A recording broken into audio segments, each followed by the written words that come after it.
Yes, good evening everyone. Audio video perfect है? Audio video clear?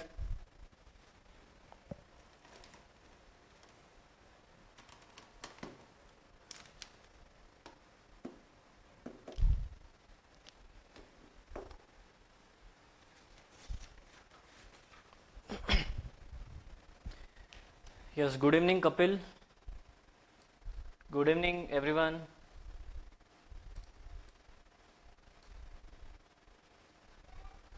सो ready हैं class के लिए? यस सर, रेडी हैं। चलिए स्टार्ट करेंगे। Yes Roshan, good evening. Vijay, good evening.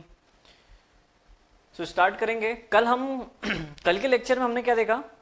कल के लेक्चर में हम देख रहे थे बोडिच मेथड, ट्रांजिट मेथड। 4 मेथड्स हमने देखी थी। कौन कौन सी सर? क्लोजिंग एरर को एलिमिनेट करने के लिए 4 मेथड्स है हमारे पास। पहली बोडिच मेथड, दूसरी है transit method, third one is axis method and fourth one is graphical method.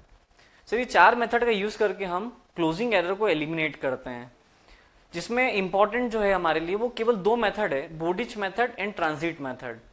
Bowditch rule किस टाइप के ट्रेवर्स में यदि क्लोजिंग एरर आ रहा है तो एलिमिनेट करने के लिए हेल्प करता है। ऐसा ट्रेवर्स जिसमें एंगुलर एंड लीनियर मेजरमेंट दोनों इक्वल डिग्री ऑफ प्रिसीशन के साथ लिए गए हैं। दैट मीन्स कंपास के थ्रू जो ट्रेवर्स को फॉर्म किया है, यदि वहां पर क्लोजिंग एरर आया है तो आप बोडिच रूल की हेल्प से क्या करेंगे? एलिमिनेट करेंगे। और यदि आप ट्रेवर्स थियोडोलाइट की हेल्प से बना रहे हैं, जहां पर एंगुलर मेजरमेंट्स मोर प्रिसाइज है देन लीनियर मेजरमेंट, तो उस केस में यदि क्लोजिंग एरर आ रहा है तो आप एलिमिनेट करने के लिए ट्रांजिट रूल का यूज करेंगे। कुछ अजम्पशंस हमने देखे थे बोडिच रूल के, और फाइनली हमने एक फॉर्मूला देखा था। सिमिलरली हमने ट्रांजिट रूल को भी देखा था। ट्रांजिट रूल में कोई अजम्पशन नहीं थे, लेकिन फाइनली एक फॉर्मूला था। तो बोडिच रूल और ट्रांजिट रूल का फॉर्मूला लगभग एक जैसा है। बोडिच ने लेंथ ऑफ ट्रेवर्स को यूज करा, बट ट्रांजिट ने लैटिट्यूड ऑफ लाइन को यूज करा, लैटिट्यूड ऑफ ट्रेवर्स लैग को यूज करा। ठीक है, सो ये दोनों में डिफरेंस था। Yes, good evening everyone, good evening. अब जो रिमेनिंग 2 मेथड्स हैं वो आप लोगों के कोई काम की नहीं है, बट ऑब्जेक्टिव में आ जाए, इस वजह से हम क्या कर रहे हैं यहां पर, उनका मैं एक एक पॉइंट आप लोगों को लिखवा देता हूं, है ना। So third one is graphical method.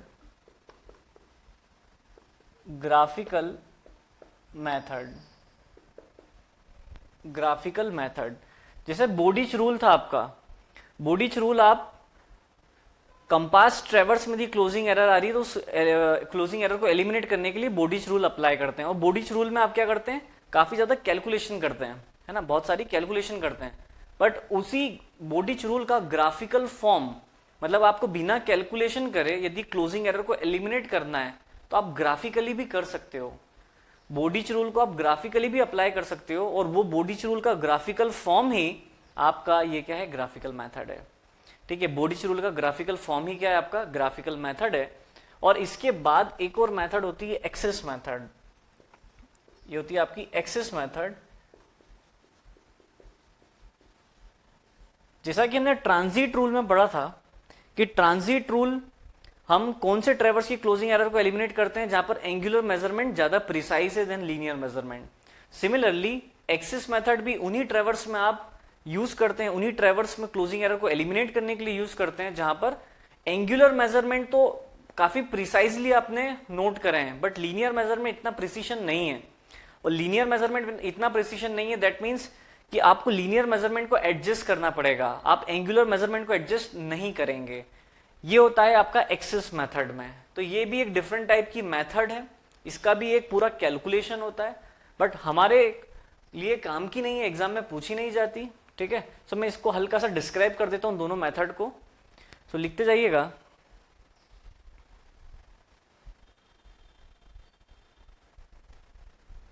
लिखिए इसमें ग्राफिकल मेथड में, it is based on Bowditch rule.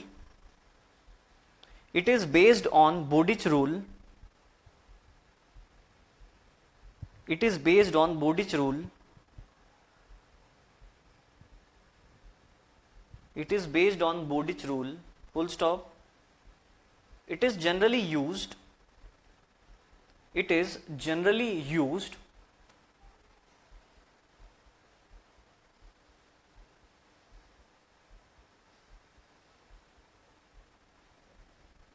It is based on Bowditch rule, full stop. It is generally used for a compass traverse.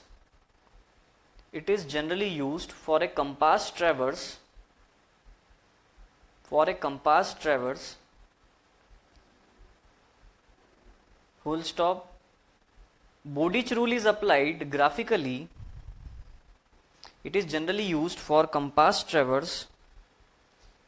It is generally used for compass traverse.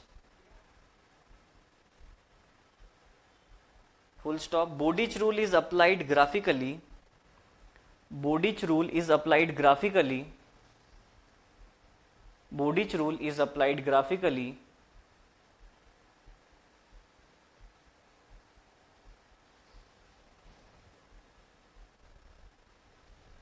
Is graphically without doing theoretical calculation.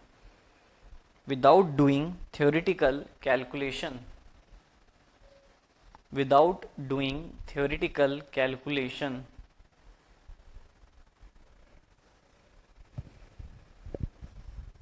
Next लिखो axis method. Axis method इसमें लिखिए.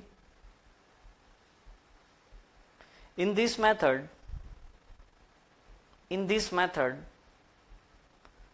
corrections, in this method, axis method में लिखिए ना. In this method, corrections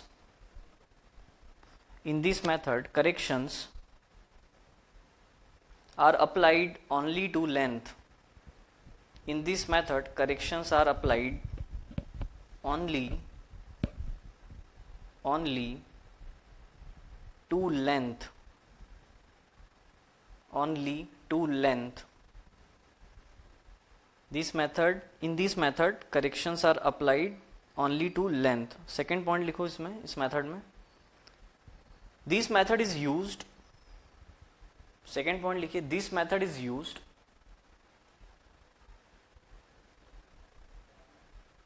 axis method का first point आपने लिखा in this method corrections are applied only to length.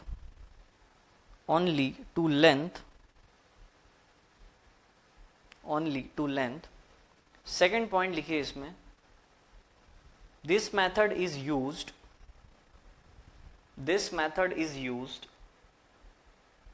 To balance a traverse. This method is used to balance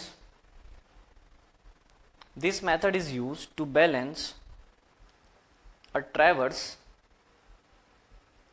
This method is used to balance a traverse in which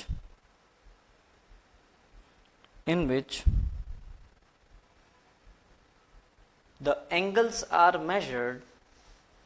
This method is used to balance a traverse in which angles are measured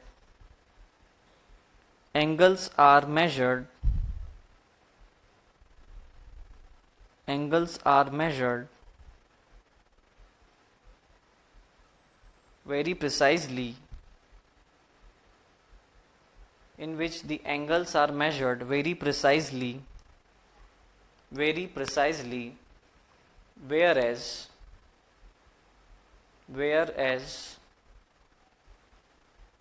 distances are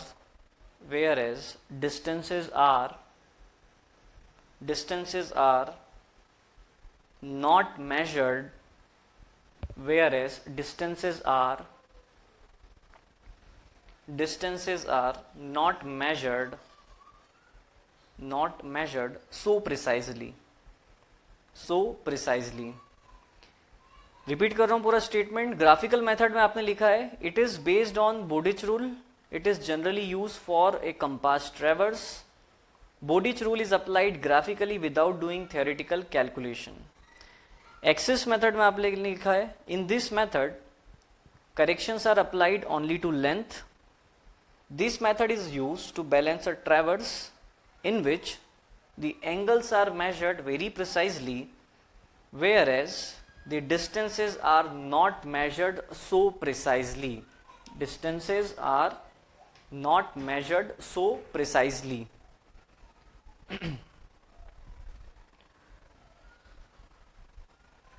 so graphical method में हमने क्या लिखा है, graphical method Bowditch rule का graphical form है। बोडिच rule में हमें काफी ज्यादा कैलकुलेशंस करना पड़ रही थी और फिर वहां से क्लोजिंग एरर को हम एलिमिनेट कर रहे थे।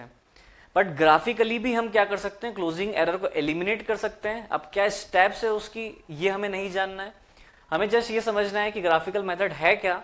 तो ग्राफिकल मेथड में आप बोडिच रूल को ही अप्लाई कर रहे हैं बट ग्राफिकली अप्लाई कर रहे हैं, तो इसकी प्रोसीजर अलग है, ठीक है। मतलब कि आप ग्राफिकल मेथड उस ट्रेवर्स के क्लोजिंग एरर को एलिमिनेट करने के लिए अप्लाई कर सकते हैं जहां पर ट्रेवर्स आपने कंपास की हेल्प से फॉर्म करा है, जहां पर angular and linear measurement both equal degree of precision के साथ लिए गए हैं। बात करते हैं एक्सिस मेथड की। एक्सिस मेथड आप उन ट्रेवर्स की क्लोजिंग एरर को एलिमिनेट करने के लिए अप्लाई करोगे जहां पर एंगुलर मेजरमेंट प्रिसाइजली है लीनियर मेजरमेंट के कंपैरिजन में। मतलब एंगुलर मेजरमेंट में कोई एरर नहीं है, एंगुलर मेजरमेंट को आप एडजस्ट नहीं कर रहे हो। कब, जब आप उस क्लोजिंग एरर को एलिमिनेट कर रहे हो तो आप केवल एडजस्टमेंट कर रहे हो लेंथ में, केवल लेंथ में एडजस्टमेंट करके आप उस क्लोजिंग एरर को एलिमिनेट कर रहे हो। आप एंगुलर मेजरमेंट में कहीं पर भी कोई एरर, कहीं पर भी कोई एडजस्टमेंट आप नहीं कर रहे हो। जो एंगुलर मेजरमेंट आपने ऑन फील्ड लिया है वही का वही आप ड्रॉ कर रहे हो, उसमें कहीं पर भी आप करेक्शन नहीं कर रहे हो, लेकिन आप लेंथ में करेक्शन कर रहे हो। तो इसकी एक अलग से मेथड है पूरी, इसकी अलग से एक प्रोसीजर है, ठीक है। अपन को बस इतना जानना है ग्राफिकल मेथड क्या होती है, क्या पॉइंट्स है, ये मैंने आपको लिखवाया, और एक्सिस मेथड का क्या पॉइंट है, ठीक है, कि ऑब्जेक्टिव में आ जाए तो हम क्या करें, टिक लगा पाए। चलो ठीक है। ग्राफिकल मेथड में भी yes equal degree of precision, ये अभी यही तो मैं रिपीट कर रहा हूं मोहित। सो नेक्स्ट टॉपिक की बात करते हैं, adjustment in bearing of line. Next heading, adjustment in bearing of line, in bearing of A line, adjustment in bearing of A line. देखिए, अब क्लोजिंग एरर को बियरिंग में एडजस्ट करके आपको क्या करना है, एलिमिनेट करना है। ये एक अलग हट के टॉपिक है, अभी तक जितना भी पढ़ा उससे एक अलग हट के टॉपिक है ये आपके पास। सपोज कि आपके पास एक ट्रेवर्स है, ये है एक ट्रेवर्स आपके पास ABCD, ठीक है, और यहां पर आ गया आपका ABCD और यह आ गया आपके पास A'। तो यहां पर क्लोजिंग एरर आपको दिख रहा है, यस सर ट्रेवर्स क्लोज नहीं हो रहा है, दैट मीन्स यहां पर क्लोजिंग एरर है। अब इस क्लोजिंग एरर को एलिमिनेट करना है तो यहां पर लास्ट लाइन, जो लास्ट लाइन है आपकी DA', this is what last line of ट्रेवर्स। First line AB, BC second line, CD third line, and last line जो फोर्थ लाइन जो है वो DA' है। तो अब आपको क्वेश्चन में क्या गिवन है, अब आपको क्वेश्चन में इस लास्ट लाइन की बियरिंग में कितना एडजस्टमेंट होना है इसकी वैल्यू दे दी गई है। दैट मीन्स अभी आप यदि देखेंगे तो ये वाली लाइन की कुछ बियरिंग है θ1, BC लाइन की बियरिंग है θ2, CD लाइन की बियरिंग है θ3 एंड DA' लाइन की बियरिंग है θ4। ये क्लोज नहीं हो रहा है, ठीक है। यदि मैं इसकी बियरिंग को एडजस्ट कर दूं, लास्ट लाइन की यदि मुझे बियरिंग गिवन है, लास्ट लाइन की यदि मुझे बियरिंग गिवन है, सपोज मैं लास्ट लाइन की बियरिंग में क्या कर देता हूं, इस लास्ट लाइन की बियरिंग में इतना एडजस्टमेंट कर देता हूं, दैट मीन्स ये A' पॉइंट को उठा करके मैं यहां पर रख दूं तो यहां पर बियरिंग चेंज हो जाएगा। ये A' पॉइंट को उठा करके यदि हम यहां रख दें तो बियरिंग में इतना आपको चेंज देखने को मिल जाएगा। और ये आपको चेंज गिवन है क्वेश्चन में, सपोज कि लास्ट लाइन की बियरिंग में हमें कितना एडजस्टमेंट करना पड़ रहा है। सपोज मैं अज्यूम कर लेता हूं कि लास्ट लाइन की बियरिंग में इस क्लोजिंग एरर को एलिमिनेट करने के लिए मुझे E एडजस्टमेंट करना पड़ रहा है। कितना E एडजस्टमेंट मुझे करना पड़ रहा है। तो केवल क्या मैं लास्ट लाइन को ही एडजस्ट करूंगा, बाकी सभी लाइन एज इट इज रहने वाली है क्या? नहीं। यदि मैं केवल लास्ट लाइन को ही एडजस्ट करूंगा तो जो मेरा ऑब्जर्वेशन है उसके अकॉर्डिंग जो फील्ड पे फिगर एक बनना था, फील्ड पे एक ट्रेवर्स फॉर्म होना था, वो मुझे शीट पे नहीं दिखेगा। फील्ड पे A B B C C D, इतना तो मुझे जैसा फील्ड पे वैसा का वैसा शीट पे दिख रहा है, बट केवल लास्ट लाइन जो है वो फील्ड पे कुछ और है, बट मैंने उसको एडजस्ट कर दिया तो वो कुछ और फॉर्म में दिख रही है। दैट मीन्स काफी ज्यादा वहां पर एरर के चांसेस हैं। तो मैं केवल किसी ट्रैवर्स की क्लोजिंग एरर को एडजस्ट करने के लिए कोई एक लाइन में एडजस्टमेंट नहीं करने वाला। तो सपोज कि मुझे लास्ट लाइन में एडजस्टमेंट गिवन है कि लास्ट लाइन की बियरिंग में इतना एडजस्टमेंट आपको करना है, तो केवल लास्ट लाइन में एडजस्टमेंट नहीं करना होगा, आपको सभी लाइन में एडजस्टमेंट करना होगा। क्या करना होगा? सभी लाइन में आपको एडजस्टमेंट करना होगा। तो इसको ऐसे समझ सकते हो आप कि इस लाइन को मुझे इधर शिफ्ट करना है, इस लाइन को मुझे इधर शिफ्ट करना है, तो फर्स्ट लाइन को मैं थोड़ा सा नीचे शिफ्ट करता हूं, सेकेंड लाइन को थोड़ा सा इस तरफ शिफ्ट करते हैं, सीडी लाइन को थोड़ा सा इधर शिफ्ट करते हैं, तो डी ए लाइन इधर शिफ्ट हो जाएगी। मतलब कि सभी लाइन को मैं क्या कर रहा हूं? शिफ्ट कर रहा हूं थोड़ा थोड़ा सा, सभी लाइन को मैं शिफ्ट कर रहा हूं थोड़ा थोड़ा सा। ठीक है, तो फर्स्ट लाइन में कुछ एडजस्टमेंट मुझे बियरिंग में करना पड़ेगा, मुझे सेकेंड लाइन की बियरिंग में कुछ एडजस्टमेंट करना पड़ेगा, थर्ड लाइन की बियरिंग में कुछ एडजस्टमेंट करना पड़ेगा, और लास्ट लाइन की बियरिंग में एडजस्टमेंट तो मुझे क्वेश्चन में दे दिया गया है कि लास्ट लाइन की बियरिंग में इतना एडजस्टमेंट आपको करना है। ठीक है, क्वेश्चन क्या आता है यहाँ पर? लास्ट लाइन की बियरिंग में एडजस्टमेंट आपको गिवन होता है और बोल दिया होता है आपको कि ट्रैवर्स में कितने नंबर ऑफ लेग्स हैं। तो ये बताइए कि थर्ड वाली लाइन में एडजस्टमेंट यदि आप बियरिंग में करते हैं तो उसका मैग्नीट्यूड कितना होगा। यदि आपको लास्ट लाइन की बियरिंग में एडजस्टमेंट गिवन है, नंबर ऑफ साइड्स आपको ट्रैवर्स में पता है, तो आपसे ये क्वेश्चन पूछेगा कि थर्ड लाइन में इस थर्ड लाइन की बियरिंग में कितना एडजस्टमेंट होना है। ठीक है, तो कैसे डिटरमाइन करेंगे? देखिए, अज्यूम करते हैं यहां पर suppose adjustment in bearing of last line is e, ये गिवन है आपको। सपोज ये क्या है? गिवन है। Suppose adjustment in bearing of last line is E, then adjust first point, adjustment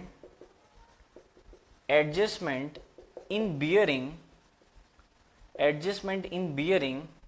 of first line is equal to, adjustment in bearing of first line is equal to is equal to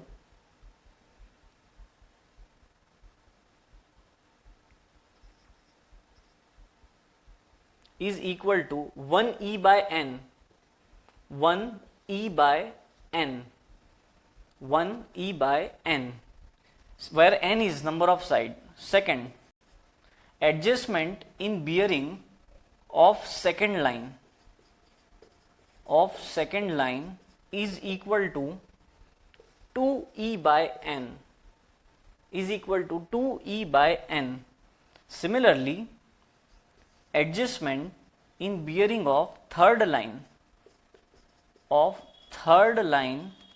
is equal to 3e by n, and finally adjustment in bearing of nth line, nth मतलब last line. ठीक है, nth मतलब last line, जो उसकी आखिरी line होगी, उसमें adjustment कितना हो जाएगा? Sir 1e by n first line में एडजस्टमेंट, सेकेंड लाइन में adjustment 2e by n, third line में एडजस्टमेंट 3e by n। यदि मुझे n जो लास्ट लाइन है, nth लाइन है, उसमें एडजस्टमेंट निकालना है, तो सर मैं यहां पर ne by n कर दूंगा। क्या कर दूंगा? ne by n। Sir n से n कैंसल, मेरे पास आंसर आया e। क्या सर e लास्ट लाइन में एडजस्टमेंट है? यही तो मुझे क्वेश्चन में गिवन था कि suppose the adjustment in bearing of last line is e, तो ये फाइनली लास्ट लाइन जो कि आपकी nth लाइन है, उसमें एडजस्टमेंट ई आ गया। सो फर्स्ट लाइन में एडजस्टमेंट कितना होगा? 1e by n, second line में adjustment 2e by n, third line में 3e by n, so last line में adjustment ne by n, n से n cancel, finally answer e, clear point? So इस तरीके से यदि आपको लास्ट लाइन की बियरिंग में एडजस्टमेंट गिवन है कि लास्ट लाइन की बियरिंग में इतना एडजस्टमेंट होना है, तो बाकी की लाइन की बियरिंग्स में आप एडजस्टमेंट डिटरमाइन कर सकते हैं। यहां पर लिख लीजिएगा where n is number of side, where n is number of number of sides, ठीक है, नंबर ऑफ साइड्स या number of traverse leg, number of traverse leg, traverse leg, number of traverse leg.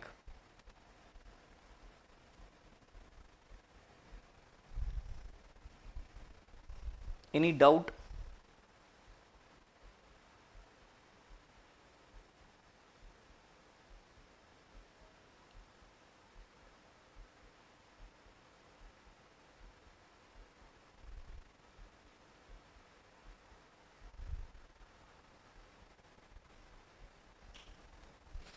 Any doubt? Sir adjustment का meaning error है क्या? नहीं नहीं नहीं नहीं, एडजस्टमेंट का मीनिंग एरर नहीं। एडजस्टमेंट का मीनिंग एरर भी हो सकता है, करेक्शन भी हो सकता है। यहां एडजस्टमेंट मतलब कि मैग्नीट्यूड की बात कर रहा हूं मैं। एडजस्टमेंट मतलब कि मैं मैग्नीट्यूड की बात कर रहा हूं। जैसे मैं यदि इस लाइन को एडजस्ट कर रहा हूं तो यहां पर ये ई आपका करेक्शन है, क्योंकि लाइन आपकी ये लाइन की पोजीशन ये थी, मैं इसको करेक्ट करके इसकी पोजीशन को चेंज कर रहा हूं, इसमें इतना करेक्शन अप्लाई कर रहा हूं, इतना इसको एडजस्ट कर रहा हूं, इतना इसको एडजस्ट कर रहा हूं। So this is what adjustment is nothing but correction. Adjustment ही आपका क्या है? करेक्शन है। क्लियर? सो यहां पर आपको क्या गिवन होगा? आपको लास्ट लाइन की बियरिंग में इस क्लोजिंग एरर को एलिमिनेट करने के लिए लास्ट लाइन की बियरिंग में एडजस्टमेंट गिवन होगा कि लास्ट लाइन में इतना एरर है, इतना एरर है, जितना एरर है उतना ही करेक्शन आपको लगाना पड़ेगा। तो यदि आपको लास्ट लाइन की बियरिंग में एडजस्टमेंट गिवन है, ठीक है, suppose the adjustment in bearing of last line is e. अब ये मैग्नीट्यूड वाइज देखो तो एरर भी हो सकता है, करेक्शन भी हो सकता है, ठीक है। साइन के अकॉर्डिंग हम एरर और करेक्शन लिख देंगे इसको, साइन के अकॉर्डिंग। जैसे कि यहां पर आपको समझ में आ रहा है कि इस लाइन की बियरिंग में मुझे इस ई को ऐड करना पड़ेगा, तब जाकर के इस लाइन की बियरिंग में एडजस्टमेंट होगा और क्लोजिंग एरर एलिमिनेट होगा, ठीक है। सो यहां पर जो ई है वो आप ऐड करोगे तो करेक्शन हो गया, विथ माइनस साइन रख दोगे तो वो एरर हो गया, ठीक है। बट उतना आप लोगों के बिल्कुल भी काम का नहीं है, ना पूछा जाता है एग्जाम में। यहां तो हमें बस ये देखना है कि यदि आपको लास्ट लाइन की बियरिंग में एडजस्टमेंट गिवन है या एरर गिवन है या करेक्शन गिवन है, तो आप बाकी की लाइंस में कैसे एरर या करेक्शन या एडजस्टमेंट की वैल्यू को डिटरमाइन कर सकते हैं। क्लियर?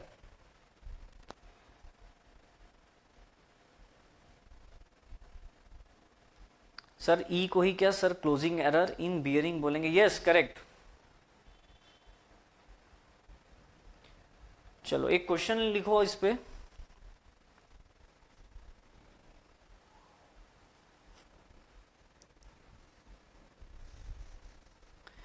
देखो एक क्वेश्चन आपको गिवन है आपकी वर्कबुक में। वर्कबुक में आपको एक क्वेश्चन गिवन है, MCQ question number 10। MCQ question number 10 आपको गिवन है, if E is the closing error in bearing of 5 sides then what will be the correction in bearing of fifth line? What will be the correction of fifth line? तो fifth line में कितना correction आपको apply करना पड़ेगा? आपको E closing error in bearing of 5 sided traverse, in bearing of 5 sided traverse, then what will be the correction in bearing of fifth line? तो ये closing error जो आपको given है E, ये last line की bearing में adjustment given है आपको, last line की bearing का error आपको given है, और आपसे ये पूछ रहा है कि लास्ट लाइन में मुझे कितना करेक्शन लगाना है, तो जितनी वैल्यू गिवन है उतने करेक्शन लगाना है। अब इसी क्वेश्चन में यदि थर्ड लाइन में आपसे पूछा होता कि थर्ड लाइन में मुझे कितना करेक्शन या एरर को एडजस्ट करना है, तो आप क्या लिखते हैं वहां पर? 3e/5। 3e/5 कितने नंबर ऑफ साइड है? 5 साइड है, तो 3e/5। फोर्थ लाइन में आपसे पूछा जाए तो 4e/5। सेकेंड लाइन में पूछा जाए तो 2e/5। क्लियर? सो इस टाइप का एक क्वेश्चन देखने को मिला है 2019 में। बस एक बार क्वेश्चन आया है। क्लियर है point?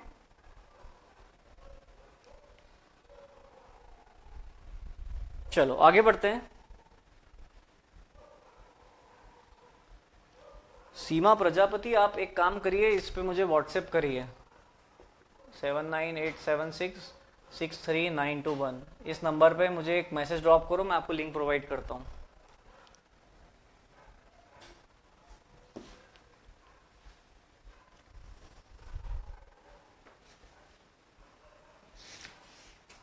Now next topic,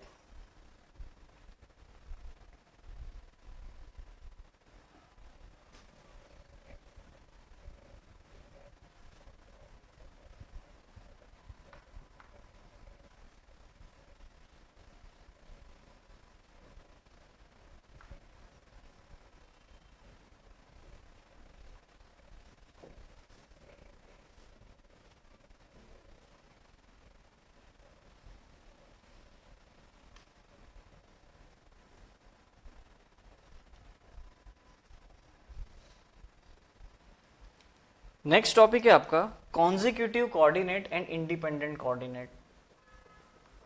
consecutive and independent coordinate, independent coordinate, consecutive and independent coordinate.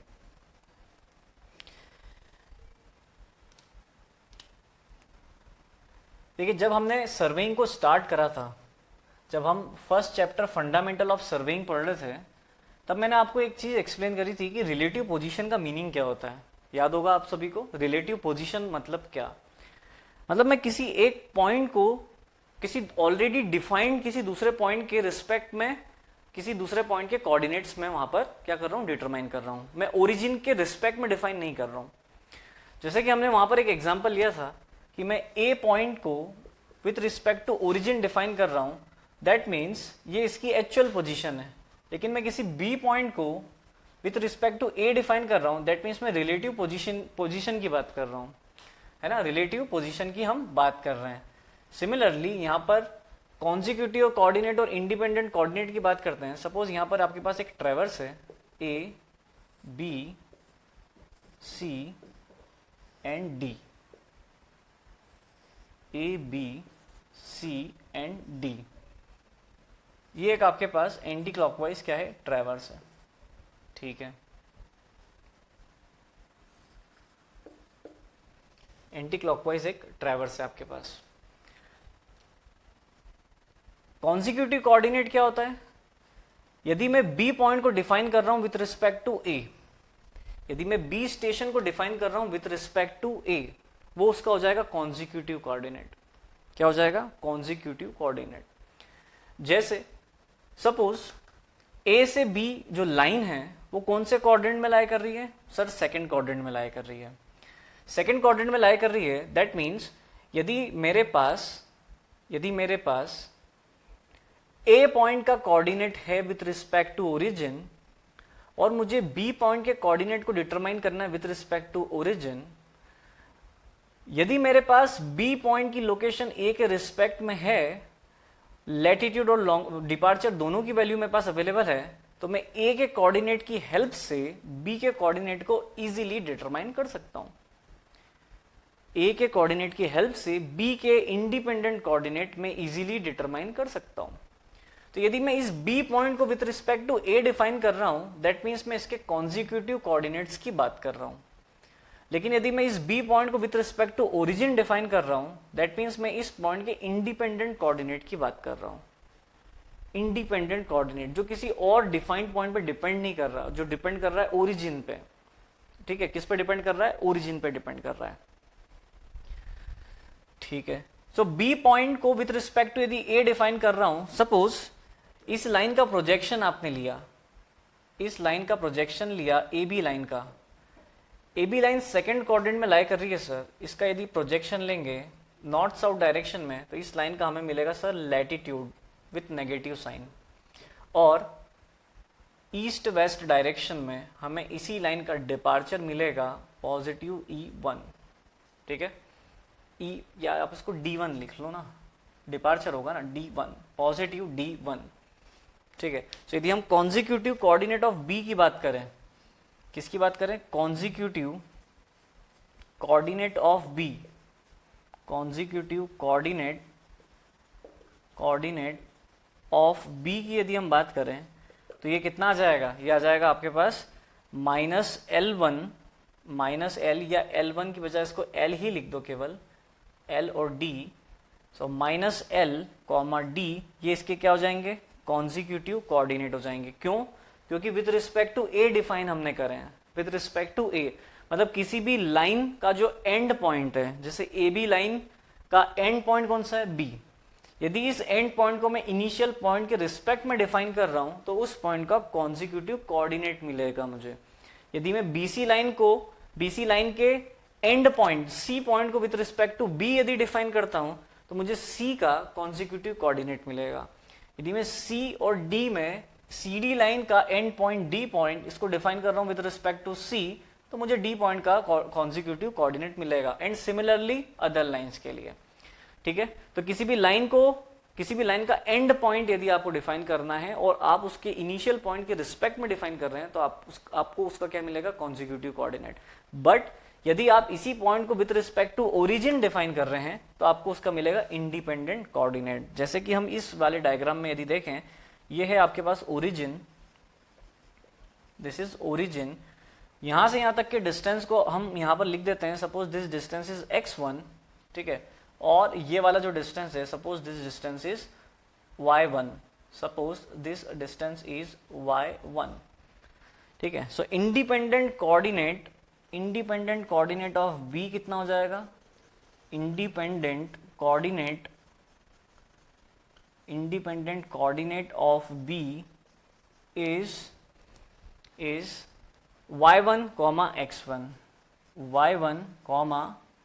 x1, ठीक है।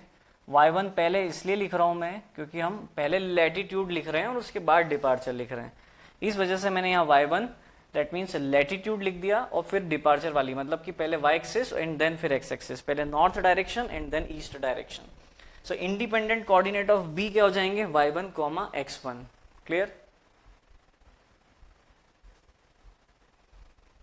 क्लियर है मीनिंग, ठीक है। सो कॉन्जिक्यूटिव कोऑर्डिनेट आपके पास है, इंडिपेंडेंट कोऑर्डिनेट है। चलो मुझे अब एक चीज बताओ आप सभी, यहां पर आप हर लाइन का लैटिट्यूड डिपार्चर डिटरमाइन करते हो, अभी तक आप यही करते आए हो, सभी लाइन का projection east west north south direction में आप ले लेते हो और हर एक लाइन का लैटिट्यूड और डिपार्चर आप डिटरमाइन करते हो। मतलब कि आप किसी एक पॉइंट को दूसरे पॉइंट के रिस्पेक्ट में ऑलरेडी यहां पर बता चुके हो कि उन दोनों पॉइंट के बीच में नॉर्थ डायरेक्शन, साउथ या ईस्ट या वेस्ट डायरेक्शन में कितना डिफरेंस है। यदि मान लीजिए कि मेरे पास ए पॉइंट का इंडिपेंडेंट कोऑर्डिनेट है, ए स्टेशन का, ए पॉइंट का इंडिपेंडेंट कोऑर्डिनेट है, दैट मींस ए को विथ रिस्पेक्ट टू ओरिजिन मैंने यहाँ पर डिफाइन कर दिया है, ठीक है, with respect to origin define कर दिया है। Suppose this coordinate is x, y, क्या हमने बोल दिया इसका x, y, ठीक है, या इसको हम पहले y पहले लिख देते हैं, नॉर्थ डायरेक्शन पहले लिख देते हैं, north y, x, that means इसका मीनिंग क्या हुआ, इसका मीनिंग ये हुआ कि ओरिजिन से यहां तक के जो डिस्टेंस है उसको हमने बोला दिस इज x, और ये वाले डिस्टेंस को हमने क्या बोला, this is y, this is what, this is y। Clear. अब यदि मुझे x1 डिटरमाइन करना है, मुझे क्या डिटरमाइन करना है, x1 डिटरमाइन करना है, इंडिपेंडेंट कोऑर्डिनेट, तो x1 की वैल्यू कितनी हो जाएगी, सर आप एक काम करिए, x में डिपार्चर को ऐड कर दीजिए, x1 आ जाएगा। क्या करिए, x में डिपार्चर को ऐड कर दीजिए, x1 आ जाएगा, और y में से लैटिट्यूड को सब्ट्रैक्ट कर दीजिए, आपके पास y1 आ जाएगा। ठीक है, क्या आ जाएगा, y1 आ जाएगा। y में से लैटिट्यूड को हम कर देते हैं सब्ट्रैक्ट, तो ये क्या आ जाएगा आपके पास, ये आ जाएगा y1। ठीक है, सो what is x1, y1, sir x1, y1 is what, independent coordinate of b। तो यदि मुझे किसी भी एक पॉइंट का इंडिपेंडेंट कोऑर्डिनेट पता है तो मैं अदर पॉइंट्स के इंडिपेंडेंट कोऑर्डिनेट को इजीली डिटरमाइन कर सकता हूं। क्या ये बात समझ में आती है। सिमिलरली जब b का इंडिपेंडेंट कोऑर्डिनेट आपके सामने है और आपको c का इंडिपेंडेंट कोऑर्डिनेट डिटरमाइन करना है, तो b और c के बीच में हॉरिजॉन्टल एंड वर्टिकल डिफरेंस कितना है, उसके बेसिस पर आप ऐड या सब्ट्रैक्ट करके यहां पर c पॉइंट के इंडिपेंडेंट कोऑर्डिनेट को डिटरमाइन कर सकते हो, एंड सिमिलरली आप d के इंडिपेंडेंट कोऑर्डिनेट को भी इजीली डिटरमाइन कर सकते हो। ठीक है, सो इंडिपेंडेंट कोऑर्डिनेट और कॉन्जिक्यूटिव कोऑर्डिनेट का मतलब समझ में आया, किसको क्या कहते हैं। इंडिपेंडेंट कोऑर्डिनेट जो है वो मैंने आपको कल बताया था कि इंडिपेंडेंट कोऑर्डिनेट के लिए आपको गेल्स ट्रैवर्स टेबल पढ़ना होती है। क्या पढ़ना होती है, गेल्स ट्रैवर्स टेबल। तो कल हमने एक क्वेश्चन करा था, फाइनली हमने corrected latitude and corrected departure की वैल्यू डिटरमाइन करी थी। अब मान लीजिए वहां पर किसी एक पॉइंट का करेक्टेड लेटीट्यूड और डिपार्चर आपके पास आ चुका है। किसी एक पॉइंट सपोज ए का आपको इंडिपेंडेंट कोऑर्डिनेट क्वेश्चन में गिवन होता और आपसे पूछा होता find the independent coordinate of other stations. ठीक है, तो लेटीट्यूड और करेक्टेड डिपार्चर की हेल्प से एक पॉइंट के यदि आपको क्या गिवन है, इंडिपेंडेंट कोऑर्डिनेट गिवन है x, y, तो आप उसकी हेल्प से B point, C point, D point और डी पॉइंट और भी डिफरेंट पॉइंट्स होते हैं, सबके इंडिपेंडेंट कोऑर्डिनेट निकाल लेते हैं। यही चीज हम किस में करते हैं, गेल्स ट्रेवर्स टेबल में करते हैं। ठीक है, तो गेल्स ट्रेवर्स टेबल की स्टेप्स सेम है जो हमने देखी थी कल। मैंने आपको यह भी बताया था कि इसमें आपको थोड़ा सा पीछे की तरफ और स्टेप्स देखना पड़ेगी और आपको इंटरनल एंगल मेथड जो हमने पढ़ा था कंपास में, उसकी कुछ स्टेप्स को फॉलो करना पड़ेगा। कब? जब बियरिंग्स आपकी करेक्टेड फॉर्म में नहीं है। जब बियरिंग करेक्टेड नहीं है तो सबसे पहले बियरिंग को करेक्ट करना पड़ेगा। करेक्टेड बियरिंग और करेक्टेड लेंथ की हेल्प से लेटीट्यूड और डिपार्चर को डिटरमाइन करना पड़ेगा। फिर चेक करना पड़ेगा क्या लेटीट्यूड और डिपार्चर का समेशन 0 है या नहीं। यदि समेशन 0 नहीं है दैट मीन्स क्लोजिंग एरर है, तो क्लोजिंग एरर को बोडिच रूल या ट्रांजिट रूल की हेल्प से एडजस्ट करा, करेक्टेड लेटीट्यूड डिपार्चर की वैल्यू को डिटरमाइन करा। यदि किसी एक लाइन का इंडिपेंडेंट कोऑर्डिनेट हमें गिवन है तो हम अदर पॉइंट्स के इंडिपेंडेंट कोऑर्डिनेट को इस प्रोसीजर को फॉलो करके इजीली डिटरमाइन कर सकते हैं। ठीक है, तो आपसे क्वेश्चन क्या पूछा जाता है कि इंडिपेंडेंट कोऑर्डिनेट के लिए आप कौन सी टेबल यूज करते हैं, तो आपका आंसर क्या होगा, gale's traverse table. Clear?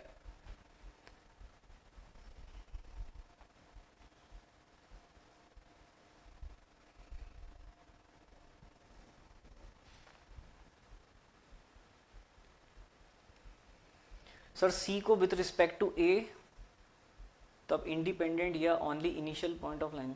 Sir C को विथ रिस्पेक्ट टू ए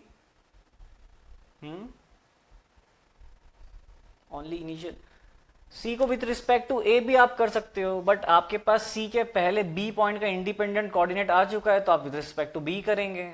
अरे बात तो एक ही है ना।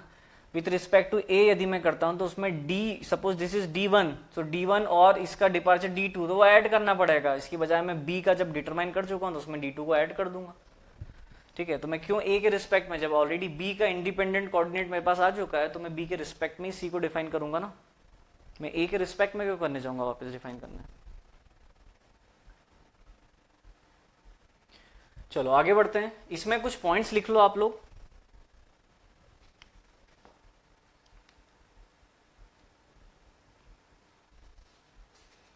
लिखिए कॉन्जिक्यूटिव कोऑर्डिनेट में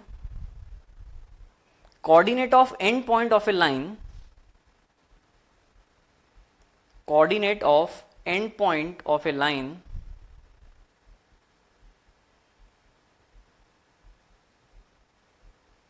coordinate of end point of a line, coordinate of end point end point of a line with respect to its initial point,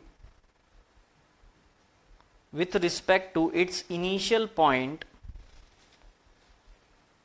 are called consecutive coordinate, are called consecutive coordinate। consecutive coordinate और dependent coordinate, और dependent जो depend कर रहे हैं, dependent coordinate और dependent coordinate, consecutive coordinate और dependent coordinate.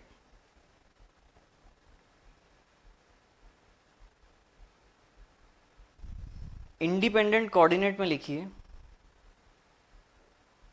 Independent coordinate में independent coordinate of a point, independent coordinate of point, independent coordinate में लिखिए independent coordinate of point with respect to a common origin, with respect to a common origin are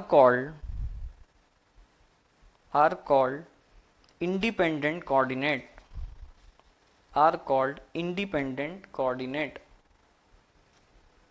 are called independent coordinate. So independent coordinate of B आपको given है x1, sorry आपको determine करना है, आपको ए का independent coordinate given है, कितना है x और y. This is independent coordinate of what, A point. Clear? तो इस तरीके से आप क्या कर सकते हैं, डिफरेंट पॉइंट्स के इंडिपेंडेंट कोऑर्डिनेट को डिटरमाइन कर सकते हैं.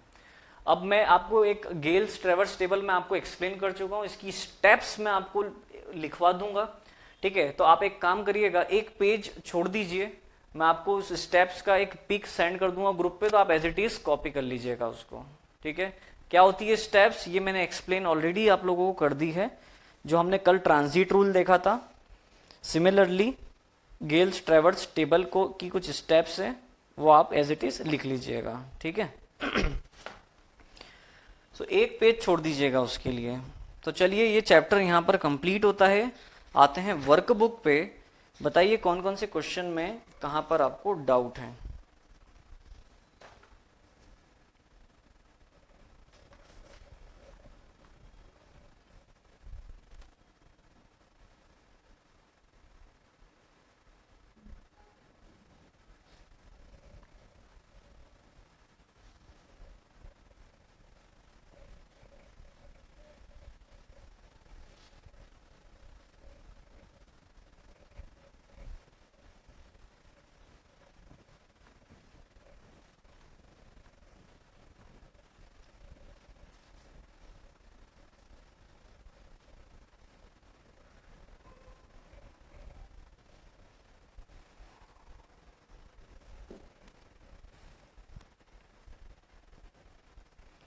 Any doubt? MCQ question number 37.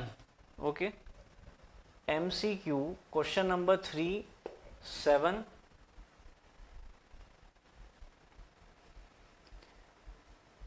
Gales traverse table समझ नहीं आया. अबे कोई अलग से टेबल थोड़ी ना है गेल्स की, कि कोई अलग से टेबल बना दी. बोर्डिच रूल समझ में आया? बोर्डिच रूल समझ में आया कि नहीं आया? यस सर समझ में आया. कल इतनी बड़ी टेबल फॉर्म करी तो थी बोर्डिच रूल की. आपको क्या गिवन था, देख लो भाई, जिसको समझ नहीं आया सुन लो एक बार फटाफट. आपको गिवन था लाइन, लेंथ, बियरिंग, ये आपको गिवन था. अब अज्यूम करो कि लाइन, लेंथ, बियरिंग भी, लेंथ तो ठीक है जो गिवन है वो गिवन है, लेकिन बियरिंग में फोर बियरिंग और बैक बियरिंग का डिफरेंस 180 डिग्री नहीं है. फोर बियरिंग और बैक बियरिंग का डिफरेंस यदि 180 डिग्री नहीं है तो हमने इंटरनल एंगल मेथड पढ़ा था. इंटरनल एंगल मेथड की हेल्प से हम कैसे बियरिंग्स को करेक्ट करते हैं. अब तुमको यदि इंटरनल एंगल मेथड भी नहीं पता तो उसमें फिर मैं कुछ नहीं कर पाऊंगा, क्योंकि रिवाइज कर नहीं रहे हो आप लोग. इंटरनल एंगल मेथड में हमने इनकरेक्ट बियरिंग को कैसे करेक्ट करा था, ये पूरी स्टेप्स देखी थी. अब यदि आपके पास यदि इनकरेक्टेड बियरिंग है तो उसको पहले इंटरनल एंगल मेथड अप्लाई करके करेक्टेड बियरिंग में हम कन्वर्ट करेंगे. करेक्टेड बियरिंग में हम उसको कन्वर्ट करेंगे. अब करेक्टेड बियरिंग हमारे पास है. अब क्वेश्चन कहां आ जाता है, जो हमने बोर्डिच रूल देखा था, line, length, bearing. Bearing corrected है, L cos theta, L sine theta, latitude और डिपार्चर मैंने डिटरमाइन कर लिया. अब मैं चेक करूंगा समेशन ऑफ लैटिट्यूड 0 है या नहीं, समेशन ऑफ डिपार्चर 0 है या नहीं. लैटिट्यूड भी 0 नहीं है, डिपार्चर भी 0 नहीं है, जैसा कल बोर्डिच रूल में आया था. तब इसका मतलब यह है कि मुझे करेक्शन की वैल्यू डिटरमाइन करना पड़ेगा लैटिट्यूड और डिपार्चर दोनों में. करेक्शन की वैल्यू लैटिट्यूड डिपार्चर में डिटरमाइन करने के बाद करेक्टेड वैल्यू मैंने लैटिट्यूड और डिपार्चर की डिटरमाइन कर ली. अब डायग्राम मैंने बनाया, मुझे एक पॉइंट ए का independent coordinate x, y given था. मुझे अदर पॉइंट के इंडिपेंडेंट कोऑर्डिनेट डिटरमाइन करना है. तो अभी मैंने यहां पर सीखा कि मुझे कैसे इंडिपेंडेंट कोऑर्डिनेट डिटरमाइन करना है. ये कोई ए पॉइंट है, यहां से यहां तक का डिस्टेंस आपको गिवन है 2 मीटर, यहां से यहां तक का डिस्टेंस गिवन है 3 मीटर, और ए से बी का डिस्टेंस आपको गिवन है, यहां से यहां तक का डिस्टेंस 4 मीटर, और ए से बी तक का डिस्टेंस सपोज 2 मीटर, और आपसे ये बोला है कि बी पॉइंट का ओरिजिन से कितना डिस्टेंस होगा। आप क्या करोगे sir, 2 metre plus 4 metre 6 metre हो जाएगा इसका डिस्टेंस बी पॉइंट का यहां से यहां तक का। उसके बाद 3 मीटर प्लस 2 मीटर सर यहां से यहां तक का डिस्टेंस 5 मीटर हो जाएगा। This is 6 metre and this is 5 metre. तो ये सर 5 मीटर और 6 मीटर ये इंडिपेंडेंट कोऑर्डिनेट हो गए। अब सर यहां पर एक और पॉइंट सी मुझे गिवन है, बी से सी का डिस्टेंस गिवन है sir it is 2 metre and vertical distance C से बी का गिवन है, vertical distance suppose this is also 2 metre. 6 metre में से 2 मीटर को सब्ट्रैक्ट कर देंगे सर ये डिस्टेंस 4 मीटर आ जाएगा। सर 5 मीटर डिस्टेंस है, इसमें 2 मीटर को ऐड कर देंगे सर ये वाला डिस्टेंस ओरिजिन से 7 मीटर हो जाएगा। कितना हो जाएगा, 7 मीटर। अब ये चीजें भी बताना पड़ रही क्या कि यदि मुझे ये पॉइंट गिवन है तो इसमें कितनी वैल्यू ऐड करूं। 4 और 5 ये मुझे कॉन्जिक्यूटिव कोऑर्डिनेट गिवन है, मैंने बी पॉइंट को with respect to A define करा हुआ है, मुझे ए के रिस्पेक्ट में बी पॉइंट की लोकेशन पता है। ए से बी का, बी से ए का डिस्टेंस 4 मीटर है एक्स एक्सिस पे ईस्ट डायरेक्शन में। बी से ए का नॉर्थ डायरेक्शन में डिस्टेंस कितना है, कितना गिवन है, 2 मीटर गिवन है।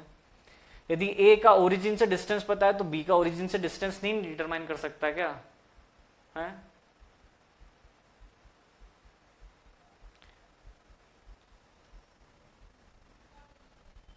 सुनते नहीं हो, एक बार में बोलते हो रिपीट करो।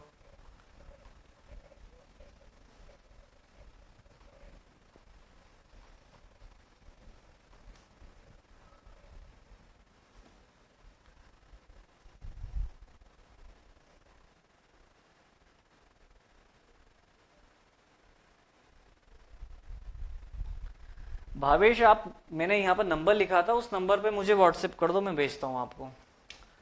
ये नंबर है मेरा, इस पे मुझे एक व्हाट्सएप कर दो, मैं आपको भेजता हूँ, ठीक है?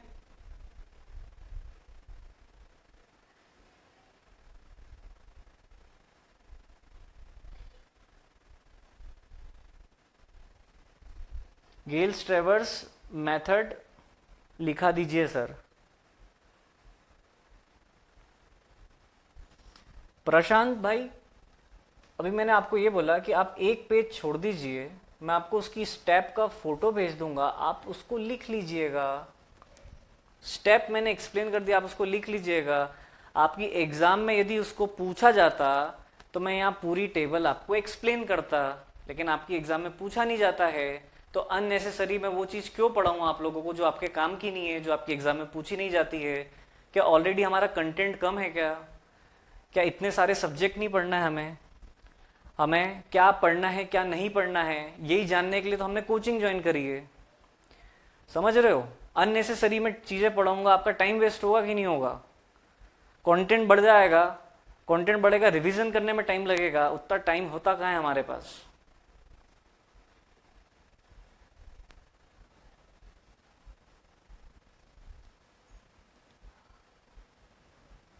अब बताओ वापस से एमसीक्यू कौन कौन से क्वेश्चन नहीं आए। MCQ question number 2, practice question number 3, बताते जाओ और कौन कौन से क्वेश्चन।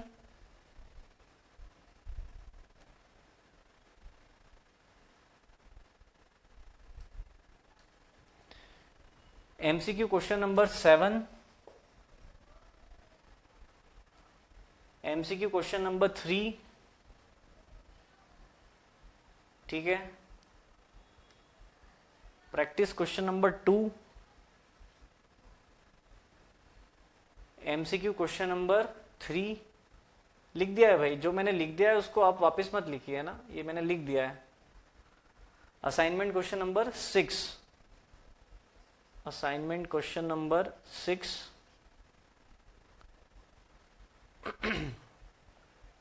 चलो बढ़ते हैं आगे, एक एक क्वेश्चन सॉल्व करते हैं। सो एमसीक्यू क्वेश्चन की सबसे पहले बात कर लेते हैं। कौन सा क्वेश्चन बोला है आपने? Question number 2, if sum of northing of a traverse exceed the sum of southing by 1 metre and sum of easting exceed the sum of westing by 1 meter, the resulting closing error and its true bearing of true bearing are respectively. So if sum of northing of traverse exceeds sum of southing, sum of northing किसी भी line का projection north south direction में, यदि उस line का आप northing determine कर रहे हो, that means positive Y axis north direction positive value, तो सम ऑफ नॉर्थिंग क्या बोल रहा है, ये एक्सीड कर रहा है सम ऑफ साउथिंग से, that means positive value greater है नेगेटिव वैल्यू से, पॉजिटिव वैल्यू ग्रेटर है नेगेटिव वैल्यू से बाय 1 मीटर, बाय 1 मीटर, ठीक है।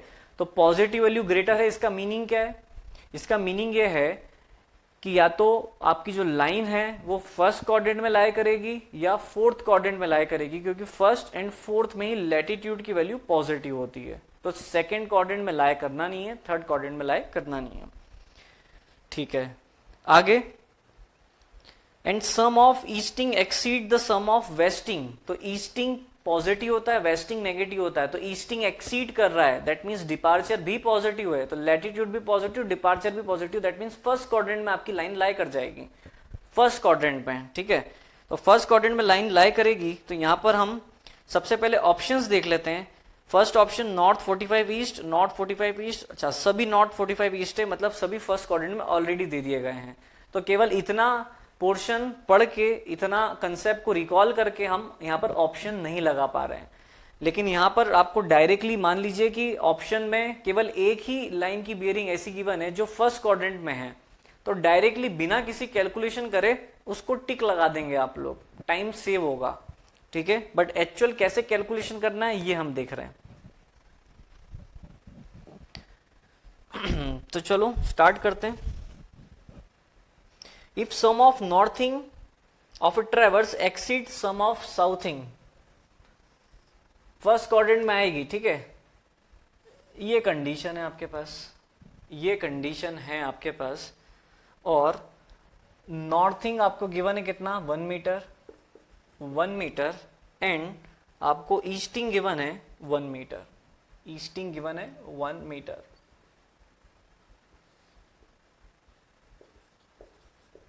ठीक है। आपको डिटरमाइन करना है ये क्लोजिंग एरर, ये क्लोजिंग एरर आपको डिटरमाइन करना है, क्लोजिंग एरर, ठीक है। साथ ही आपको डिटरमाइन करना है इसकी बियरिंग, है ना, true bearing, that means this is theta, this true bearing is what, theta, ये आपको डिटरमाइन करना है यहाँ पे। तो closing error equal to summation of latitude का square plus summation of departure का स्क्वायर का रूट, या आप इसको ये बोल सकते हैं कि एरर इन लैटिट्यूड का square plus error in departure का स्क्वायर का root. So error in latitude and error in departure या sum of latitude, so northing exceed, northing is greater than southing, northing is greater than southing, तो आप जब northing में से southing को subtract कर रहे हैं तो आपके पास आंसर आ रहा है 1 मीटर पॉजिटिव, आपके पास आंसर कितना आ रहा है, 1 मीटर पॉजिटिव। और जब आप easting, easting is greater then wasting, easting is greater then wasting, आप ईस्टिंग में से वेस्टिंग को सबट्रैक्ट कर रहे हैं, तो अगेन आपके पास आंसर कितना आ रहा है, 1 मीटर पॉजिटिव, ठीक है।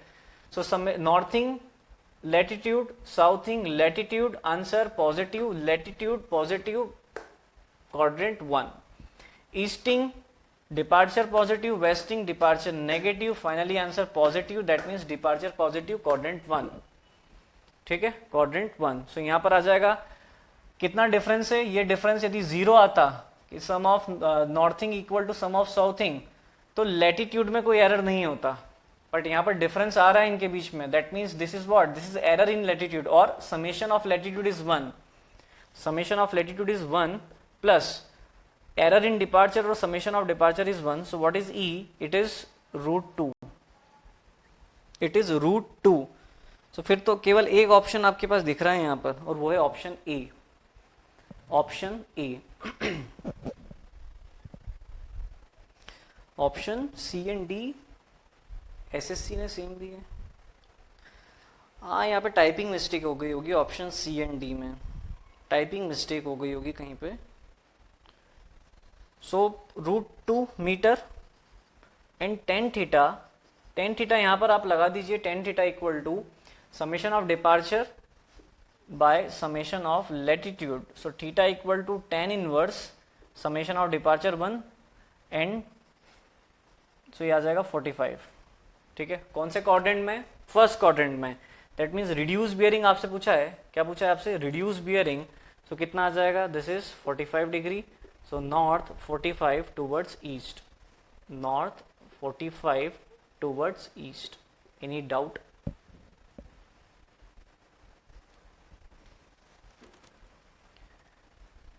क्या क्वेश्चन समझ में आया सभी को? कोई डाउट इसमें? Assignment question number 11, MCQ question number 11, conventional question 1. हाँ, कन्वेंशनल तो मैं कराऊंगा आप लोगों को. कोई डाउट यहाँ पर? ये समझ में आया आप लोगों को कि नहीं आया? बताओ फटाफट कमेंट करके, ये समझ में आया या नहीं आया?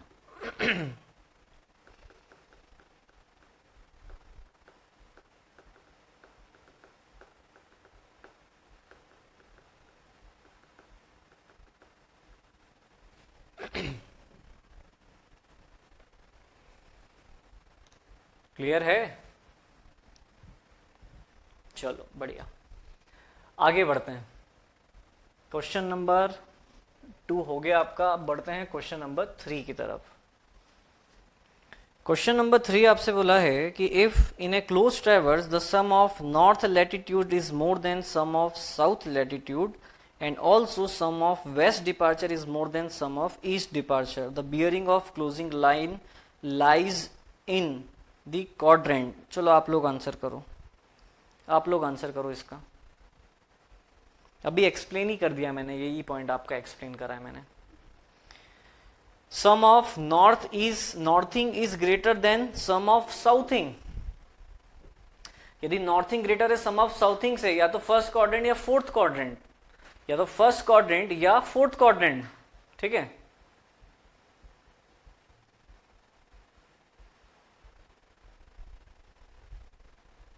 अच्छा असाइनमेंट का क्वेश्चन पूछा 11.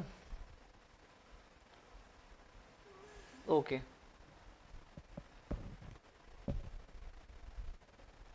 अब बात करते हैं आगे. So northing is greater than southing, तो फर्स्ट या फोर्थ क्वाड्रेंट.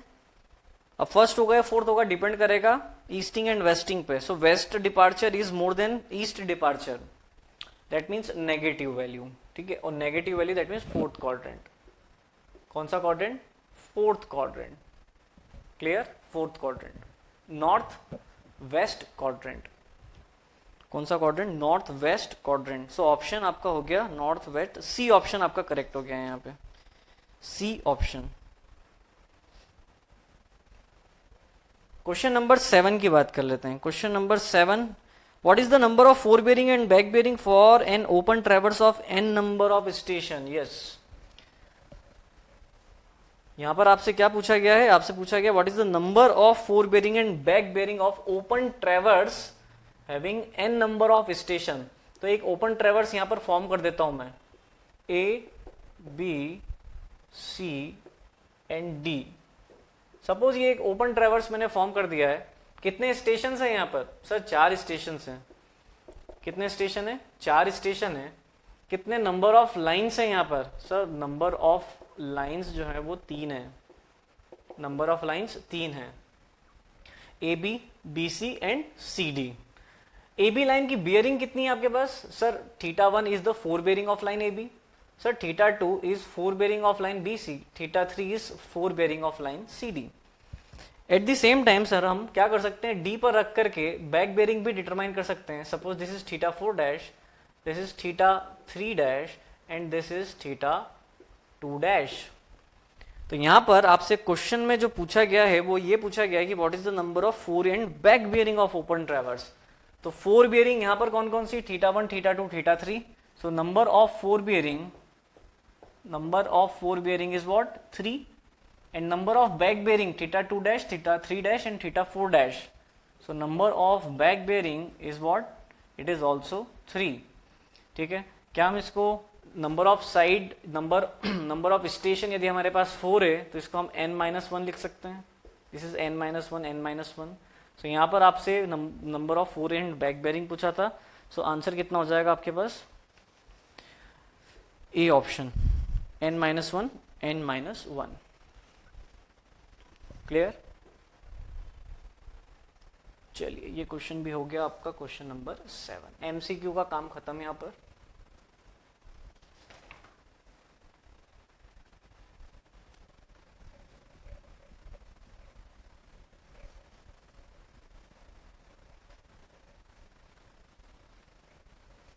अब बात करते हैं असाइनमेंट प्रैक्टिस क्वेश्चन या असाइनमेंट क्वेश्चन की. पहले बात कर लेते हैं असाइनमेंट क्वेश्चन. कन्वेंशनल क्वेश्चन आप सभी ने लगाए. Conventional question. सो बात कर लेते हैं हम question number 6 assignment. The Bowditch rule, Bowditch method of adjustment of traverse is based on the assumption. तो ये तो अजम्पशन डायरेक्ट है आपके पास. ठीक है, डायरेक्ट अजम्पशन है कि जो एरर इन लीनियर मेजरमेंट होता है वो अंडर रूट, वो डायरेक्टली प्रोपोर्शनल होता है अंडर रूट एल के, और एंगुलर मेजरमेंट में जो एरर है वो इनवर्सली प्रोपोर्शनल होता है. ठीक है, सो यहाँ पर आपका ऑप्शन ए करेक्ट हो जाएगा. तो अब आपका क्वेश्चन ये भी बन सकता है कि सर ऑप्शन डी भी तो करेक्ट हो सकता है. ऑप्शन डी भी करेक्ट हो सकता है. तो ऑप्शन डी भी करेक्ट डेफिनेटली हो सकता है यदि यहाँ पर हमें मेंशन करा होता कि what is even error in linear measurement और एरर इन एंगुलर मेजरमेंट. तो हम यहां से कह सकते थे कि ऑप्शन ए करेक्ट है हमारा. कब? जब E1 error in linear measurement होता और E2 error in angular measurement होता. ठीक है, बट यदि E1 error in angular measurement होता और E2 error in linear measurement होता, तब उस केस में ऑप्शन डी हमारा करेक्ट हो जाता. तो यहां पर क्वेश्चन में क्लियरली स्पेसिफाई नहीं करा है. तो क्या करा करो ऐसी सिचुएशन में, जिस स्टेप में जो स्टेप्स हमने फॉलो करी थी कि हमने पहले क्या लिखा था, लीनियर मेजरमेंट, उसके बाद लिखा था एंगुलर. तो आप भी यही स्टेप्स को फॉलो करिएगा कि पहले लीनियर होगा बाद में एंगुलर होगा, और आंख बंद करके ऑप्शन ए लगा देना. ठीक है, क्योंकि और कोई ऑप्शन हमारे पास है नहीं. यहाँ पर क्लियरली स्पेसिफाई करना चाहिए उन लोगों को, बट नहीं करा है उन लोगों ने. चलो तो आगे बढ़ते हैं. ये हो गया आपका क्वेश्चन नंबर 6. Question number 6. बात कर लेते हैं क्वेश्चन नंबर 11 की.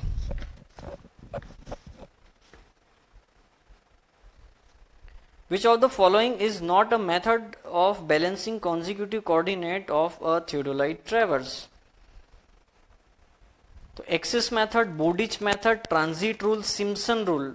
यहां पर क्या लग रहा है आपको ऑप्शन? बताइए ऑप्शन क्या हो सकता है. एक्सिस मेथड अभी देखा, बोडिच मेथड कल देखा था, सिम्पसन रूल तो अभी कुछ नाम भी नहीं सुना है हमने, ट्रांजिट रूल अभी देखा, कल देखा था मतलब. तो किस रूल का आपने नाम नहीं सुना है? Simpson rule.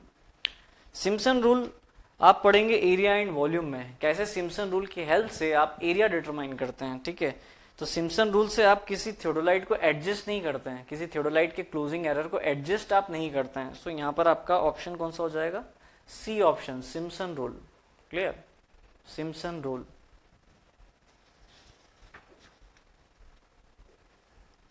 चलिए, तो ये हो चुका है आपका असाइनमेंट प्रॉब्लम खत्म. First assignment, assignment question number 1. Assignment question number 1. while traversing anti-clockwise a closed traverse of n side, the theoretical sum of included angle should be. तो ये तो मैंने पढ़ा चुका हूं आप लोगों को. यहां पर आपसे क्या बोला है? while traversing anti-clockwise, एंटी-क्लॉकवाइज ट्रेवर्स में जो इंटरनल एंगल्स होते हैं वही इंक्लूडेड एंगल्स आपके होते हैं. ट्रेवर्स जब एंटी क्लॉकवाइज है तो इंटरनल एंगल ही आपके इंक्लूडेड एंगल है, और इंटरनल एंगल का सम आपको पता है 2n-4 इंटू 90, और एक्सटीरियर एंगल का सम 2n+4 इंटू 90. तो यहाँ इंक्लूडेड एंगल बोला है, ट्रेवर्स क्लॉकवाइज है, सॉरी एंटी क्लॉकवाइज है, तो इंटीरियर एंगल ही इंक्लूडेड एंगल है. पर यदि यहाँ पर ट्रेवर्स क्लॉकवाइज बोला होता तब आप आंसर लगाते 2n+4 इंटू 90. ठीक है, क्योंकि उस केस में एक्सटीरियर एंगल इंक्लूडेड एंगल हो जाता. आगे बढ़ते हैं, अब बात करते हैं प्रैक्टिस क्वेश्चन नंबर 2 की.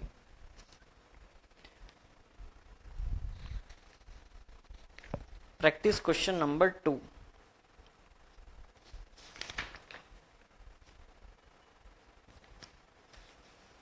In a closed traverse, difference between forward bearing and back bearing should be sum of included angle 2n minus 4 right angle where n number of side.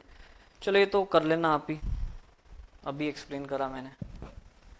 Question number 3 की बात करते हैं. Which one of the following set of internal angle does not show well condition triangle. Well condition triangle वाला question पूछ रहे हो यार. Chapter 1 में पढ़ा है आपको 30 डिग्री से 120 डिग्री के बीच में एंगल लाई करना चाहिए हैं. तो टाइम पास कर रहे हो बस.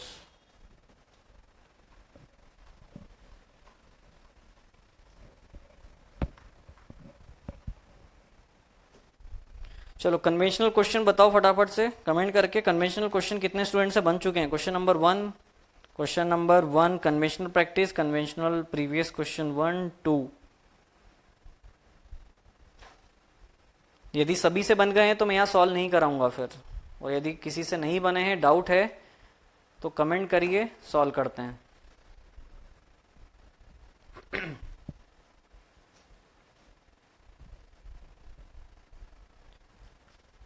बन गया है, वेरी गुड. चलो बहुत बढ़िया बहुत बढ़िया. यदि कन्वेंशनल क्वेश्चन बन गए हैं आपसे, दैट मीन्स कॉन्सेप्ट एकदम क्लियर होते जा रहे हैं आप लोगों के. सर इंक्लूडेड तो क्लॉकवाइज के लिए भी हो सकता है ना मोहित? मैंने पढ़ा चुका हूँ ये वाला चीज. क्लॉकवाइज एंटी क्लॉकवाइज दोनों ट्रेवर्स के लिए इंक्लूडेड एंगल मैंने पढ़ाया था. आप उस वाले वीडियो को एक बार देख लीजिएगा. क्वेश्चन नंबर 1 बन गया है कन्वेंशनल, ठीक है. कन्वेंशनल प्रीवियस क्वेश्चन बन चुके हैं आपसे, ठीक है. तो फिर question number conventional practice question number 1 आपसे बन गया है, तो मैं इसको नहीं सॉल्व करा रहा हूँ फिर, ठीक है. और यदि कराने की नीड है तो आप कमेंट कर सकते हैं. तो अभी मैं मान के चल रहा हूँ, आपके जो कमेंट देख करके मुझे समझ में आ रहा है कि आपसे बन गया है ये conventional practice question number 1. Conventional previous 2 नहीं बना, बाकी सब बन गए, ठीक है. तो कन्वेंशनल प्रीवियस 2 कर लेते हैं हम solve. Conventional previous question number 1 भी आप लोगों से बन गया होगा, है ना. 1 भी आप लोगों से बन गया होगा, क्योंकि इस टाइप का क्वेश्चन हम कल ही देखा. इस टाइप के क्वेश्चन हमने कल ही देखा. और लैटिट्यूड डिपार्चर ही आप लोगों को डिटरमाइन करना है वहां पर, ठीक है. Omitted measurement. सो बात मैं कर लेता हूं अब क्वेश्चन नंबर 2 की, कन्वेंशनल प्रीवियस क्वेश्चन नंबर 2 की.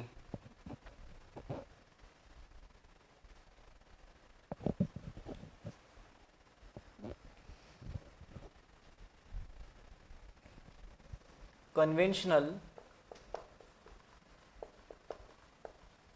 प्रीवियस क्वेश्चन और क्वेश्चन नंबर 2. Question number 2.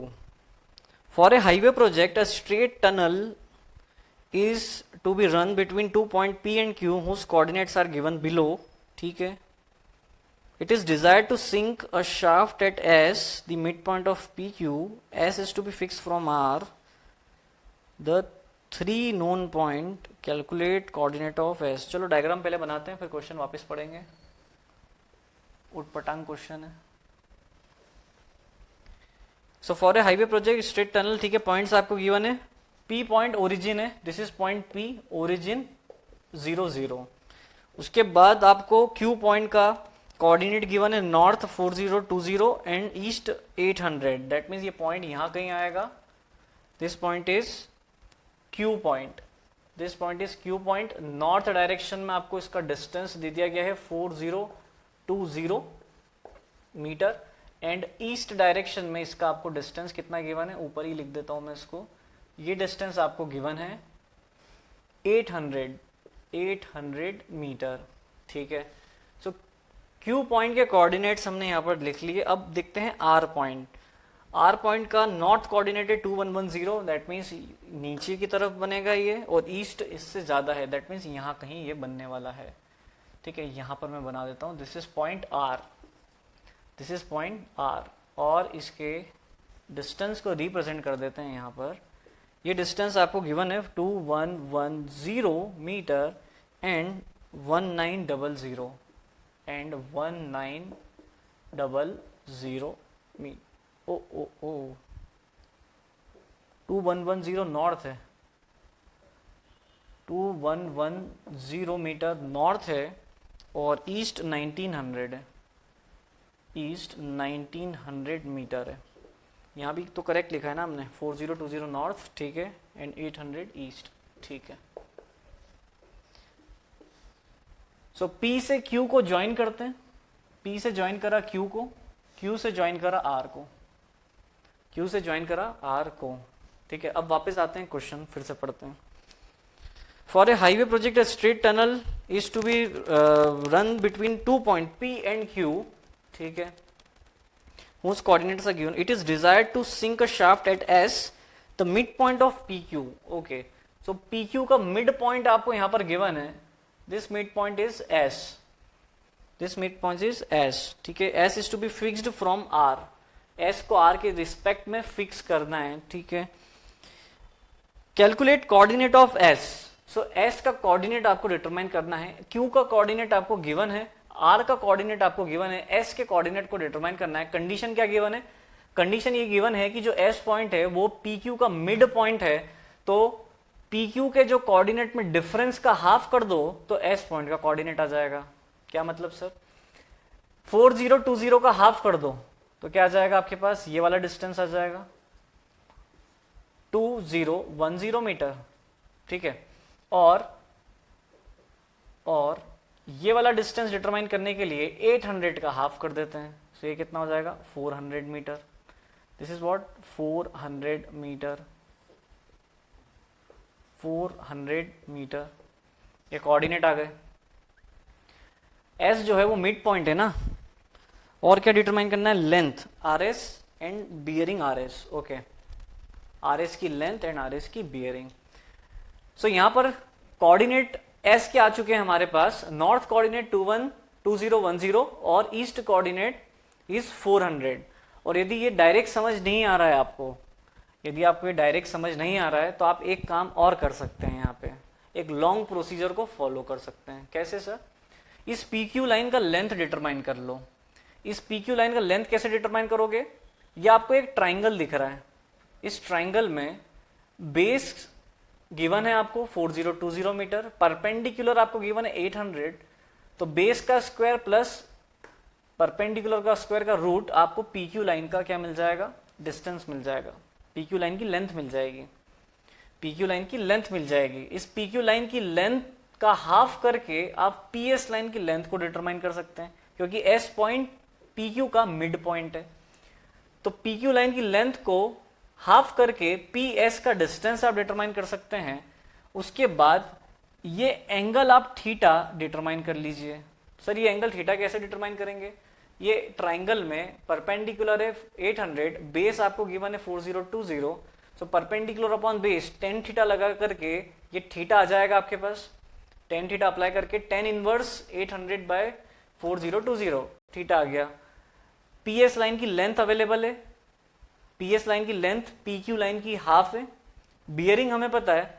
अब मैं PS cos थीटा करता हूं तो मेरे पास S का नॉर्थ कोऑर्डिनेट आ जाएगा, और PS sin थीटा यदि हम करते हैं तो हमारे पास S पॉइंट का ईस्ट कोऑर्डिनेट आ जाएगा।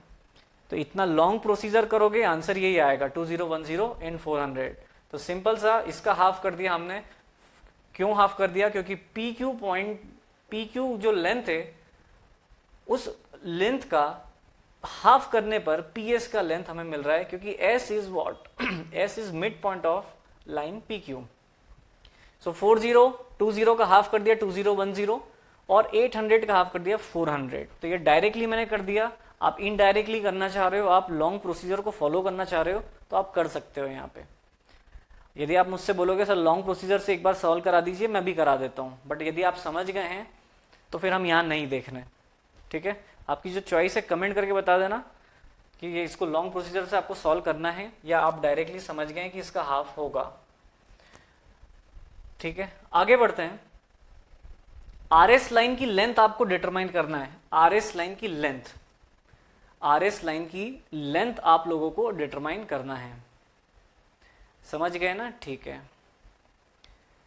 नेक्स्ट आपको डिटरमाइन करना है length of RS। Yes sir 400 metre कैसे आया? अब पूछ ही लिया ना आपने सर 400 मीटर कैसे आया। अरे हाफ कर दिया ना इसका, 800 का हाफ, 800 का हाफ कर दिया। S mid point of PQ। चलो देखो लॉन्ग प्रोसीजर देखो, आप मानने वाले तो हो नहीं। सबसे पहले length P Q, length P Q हम डिटरमाइन कर लेते हैं। यहाँ पे लेंथ पी क्यू आ जाएगा आपके पास 4020 का स्क्वायर प्लस 800 का स्क्वायर। सो यहाँ से लेंथ पी क्यू आपके पास आ चुकी है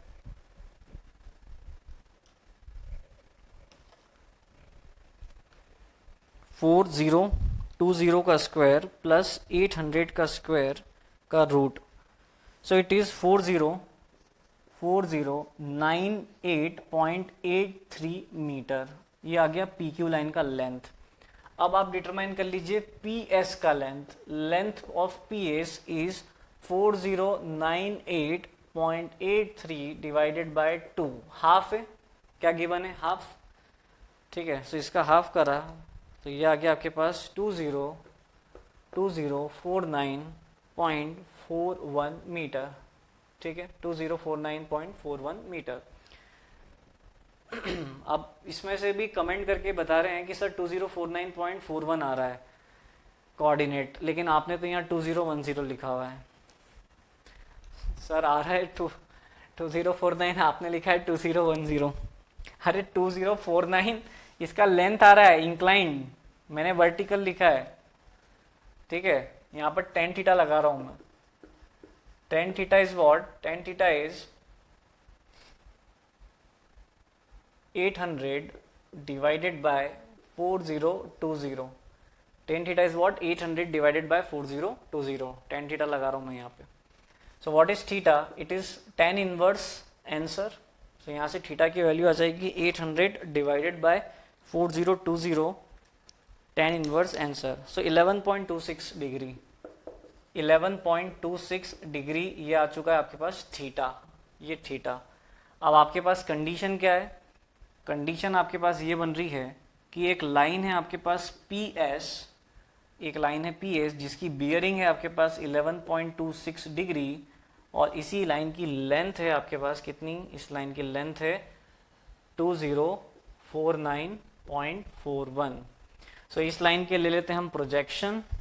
क्या ले लेते हैं? इस लाइन के प्रोजेक्शन ले लेते हैं north south and east west direction में। तो ये आपको मिल जाएगा, दिस इज व्हाट?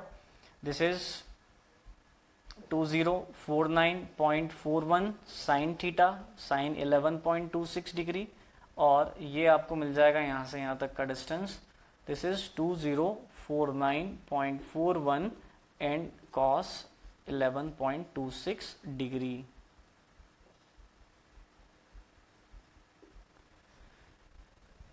ठीक है, सो 2049.41 मल्टीप्लाई बाय साइन 11.26 डिग्री। तो ये आपके पास कितना आ गया है? 400 मीटर अप्रोक्सीमेटली, 400 मीटर। और आप इसको सॉल्व करेंगे तो ये आपके पास आ जाएगा 2010। कितना आ गया ये? इसको आप सॉल्व करेंगे, ये आपको देखने को मिलेगा 2010 मीटर। ठीक है, सो यही हमने यहाँ पर लिखा है 400 एंड 2010। क्लियर? आगे बढ़ते हैं। डिटरमाइन करना है आपको आर एस लाइन की।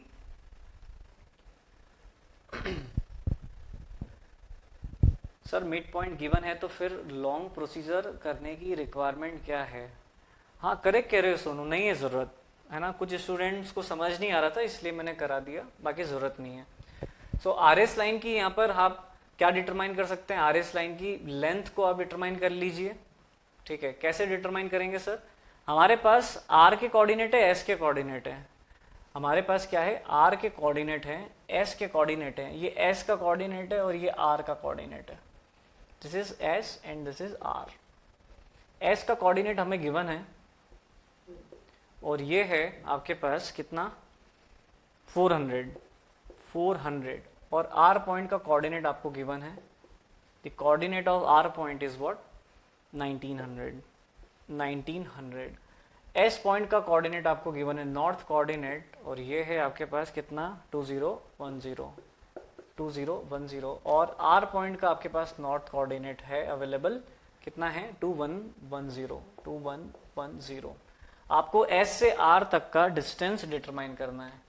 आपको S से R का डिस्टेंस डिटरमाइन करना है। तो एक काम हम ये करते हैं यहाँ पर कि ये वाला डिस्टेंस डिटरमाइन कर लेते हैं और ये वाला डिस्टेंस डिटरमाइन कर लेते हैं। ठीक है, ये डिस्टेंस कितना हो जाएगा 1900, suppose this is x and this is y। ये डिस्टेंस है y आपके पास और ये डिस्टेंस है x। So x equal to आ जाएगा आपके पास 1900 minus 400, 1900 minus 400 that is 1500 metre. And what is y? y आ जाएगा आपके पास 2110 minus 2010, 2110 minus 2010 that is 100 metre. So आपको डिटरमाइन क्या करना है? l से कुछ रिप्रेजेंट तो नहीं करा है हमने, नहीं करा है, तो यहाँ पर l से रिप्रेजेंट कर देते हैं एस आर की लेंथ को। So what is l? It is X square plus Y square का root. So what is l? It is under root 1500 का स्क्वायर एंड प्लस 100 का स्क्वायर। इसको सॉल्व करेंगे आप, देख लेते हैं कितना आंसर आ रहा है। 1500 का स्क्वायर प्लस 100 का square and root. So it is 1503.33 metre, 0.33 metre. ये आपके पास आंसर आ गया, एस आर की लेंथ आ गई आपके पास। ठीक है, एस आर की लेंथ आ गई। शॉर्टकट कैसे लिए? शॉर्टकट में आपको पी क्यू लाइन का मिड पॉइंट गिवन है एस, मिड पॉइंट एस आपको गिवन है। तो आपने जो कोऑर्डिनेट क्यू था उस कोऑर्डिनेट क्यू में से पी के कोऑर्डिनेट को सब्ट्रैक्ट करा, दैट मीन्स पी के कोऑर्डिनेट तो 0 ही है, तो डायरेक्टली हमने क्यू के कोऑर्डिनेट को हाफ कर दिया। सो 4020 का हाफ करा तो 2010 आ गया एंड 800 का हाफ करा तो 400 आ गया। ये डायरेक्ट हमने करा था। आगे आपको क्या डिटरमाइन करना है? नेक्स्ट आपको डिटरमाइन करना है बियरिंग ऑफ आर एस। ठीक है, बियरिंग ऑफ आर एस आपको डिटरमाइन करना है। इतना लिख लो, फिर मैं आगे उतना पार्ट हटा रहा हूं। ये लिखने के बाद मैसेज करो डन। उसके बाद देखते हैं bearing of R S.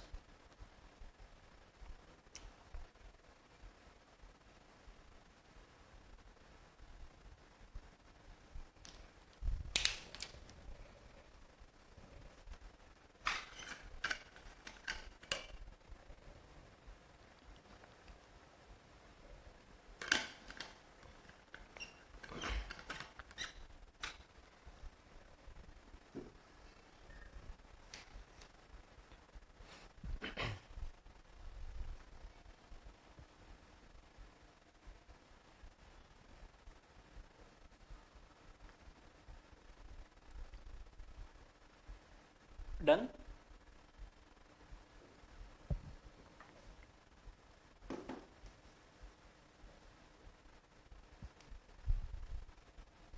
Mathematics से पूरा मैथ्स लग गया, एप्टीट्यूड है,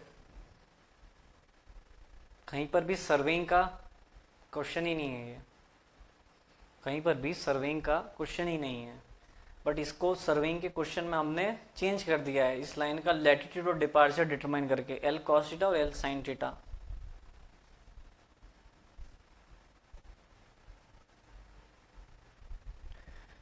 चलिए, हो गया होगा आपका। तो यहां पर अब हम डिटरमाइन कर लेते हैं, क्या डिटरमाइन करते हैं? हम डिटरमाइन कर लेते हैं आर एस लाइन की बियरिंग। आर एस लाइन की बियरिंग हम यहां पर डिटरमाइन कर लेते हैं। ठीक है, देखो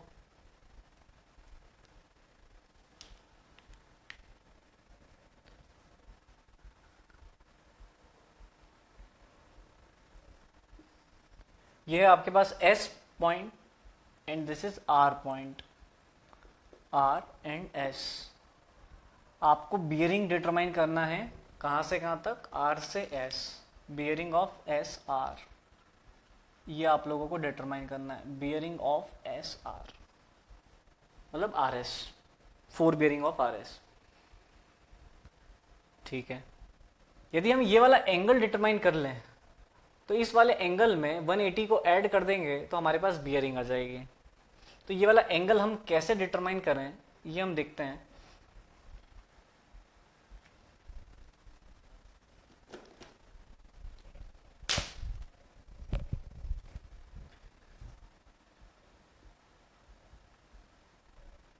एस से आर का डिफरेंस आप सभी को पता है, कितना डिफरेंस है, y, और ये y की वैल्यू है 100 मीटर, 100 मीटर।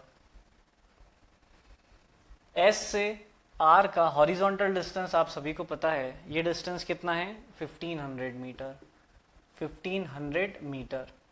अब सपोज ये थीटा आपको डिटरमाइन करना है, यहाँ पर दिस इज अल्फा बोल देता हूँ, यहाँ पर दिस इज अल्फा, ये अल्फा आपको डिटरमाइन करना है।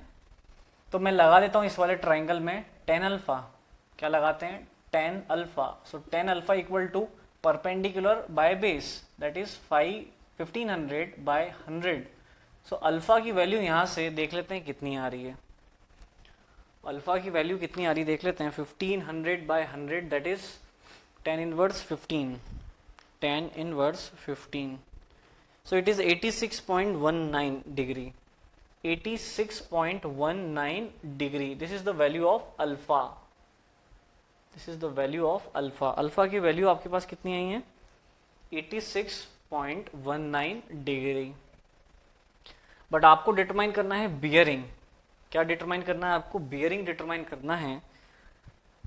तो आप इसमें ऐड कर दीजिए 180 degree. So bearing of line, bearing of line RS is equal to 180 degree plus 86.19 degree. So यहां से आपके पास आंसर कितना देखने को मिलेगा, plus 180 degree. So it is 266.19 degree, 0.19 degree. This is bearing of RS, और यदि इसको डिग्री मिनट्स की टर्म्स में लिखें, सो it is 266 degree 11 minutes 9.33 seconds, 9.33 seconds. Any doubt?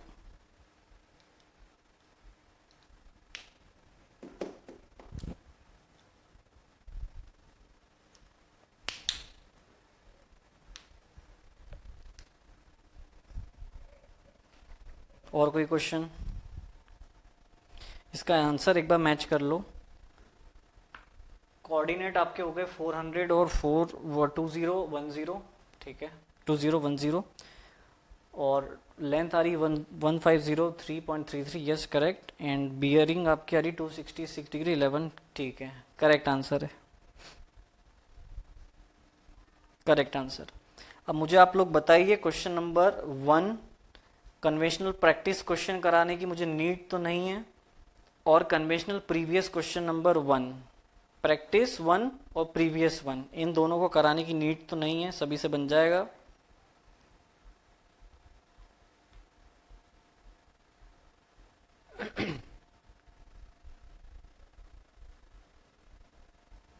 Sir conventional previous year का 1 क्वेश्चन शॉर्टली बता दो।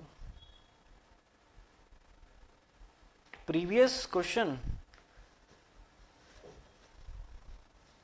इनिशियली आपको लेंथ और बियरिंग गिवन है, और बीसी लाइन की लेंथ अननोन है, सीडी लाइन की लेंथ अननोन है। तो किसी क्लोज ट्रेवर्स के लिए समेशन ऑफ लैटिट्यूड और डिपार्चर का वैल्यू कितना होना चाहिए, 0। सो summation of latitude 0, summation of departure 0 put करके आप बीसी लाइन और सीडी लाइन की लेंथ को डिटरमाइन कर लो। उसके बाद आपको लैटिट्यूड और डिपार्चर गिवन है हर एक लाइन का, that means L cos theta और L sin theta. East direction में L sin theta, north direction में L cos थीटा कराना है। सर कन्वेंशनल प्रैक्टिस का फर्स्ट क्वेश्चन भी नहीं हुआ, कन्वेंशनल प्रैक्टिस का first question, sir first conventional का क्वेश्चन 1 भी करा दीजिए। ठीक है भाई, करा देता हूँ, करा देते हैं।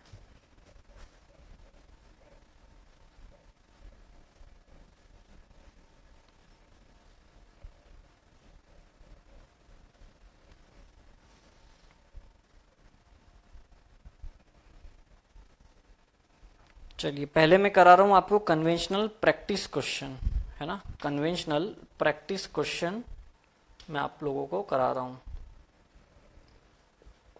Conventional practice question 1,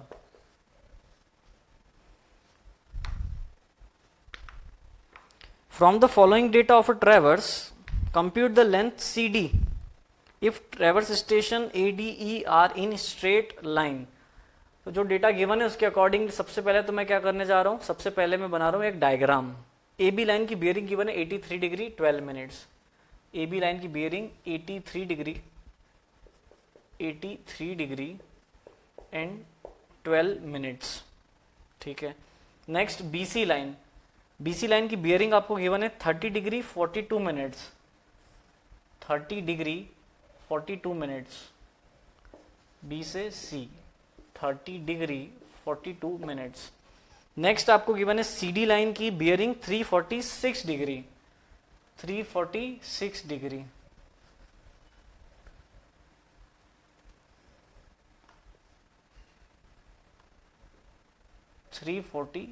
degree.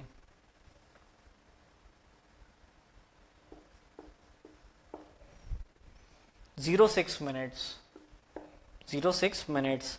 DE line की बियरिंग आपको गिवन है 16 डिग्री 18 मिनट्स. DE लाइन की DE 16 डिग्री, मतलब यहां पर कहीं E पॉइंट लाई कर रहा होगा आपका. और ये बियरिंग कितनी गिवन है आपको, ये बियरिंग गिवन है 16 डिग्री 18 मिनट. और आपको एक कंडीशन क्या गिवन है, कंडीशन आपको गिवन है if traverse station A, D and E are in straight line. A, D and E ये स्ट्रेट लाइन में है. ठीक है, ये एक ही सिंगल लाइन में है. ये क्या है, स्ट्रेट लाइन में. ठीक है, A, D and E. A, D and E.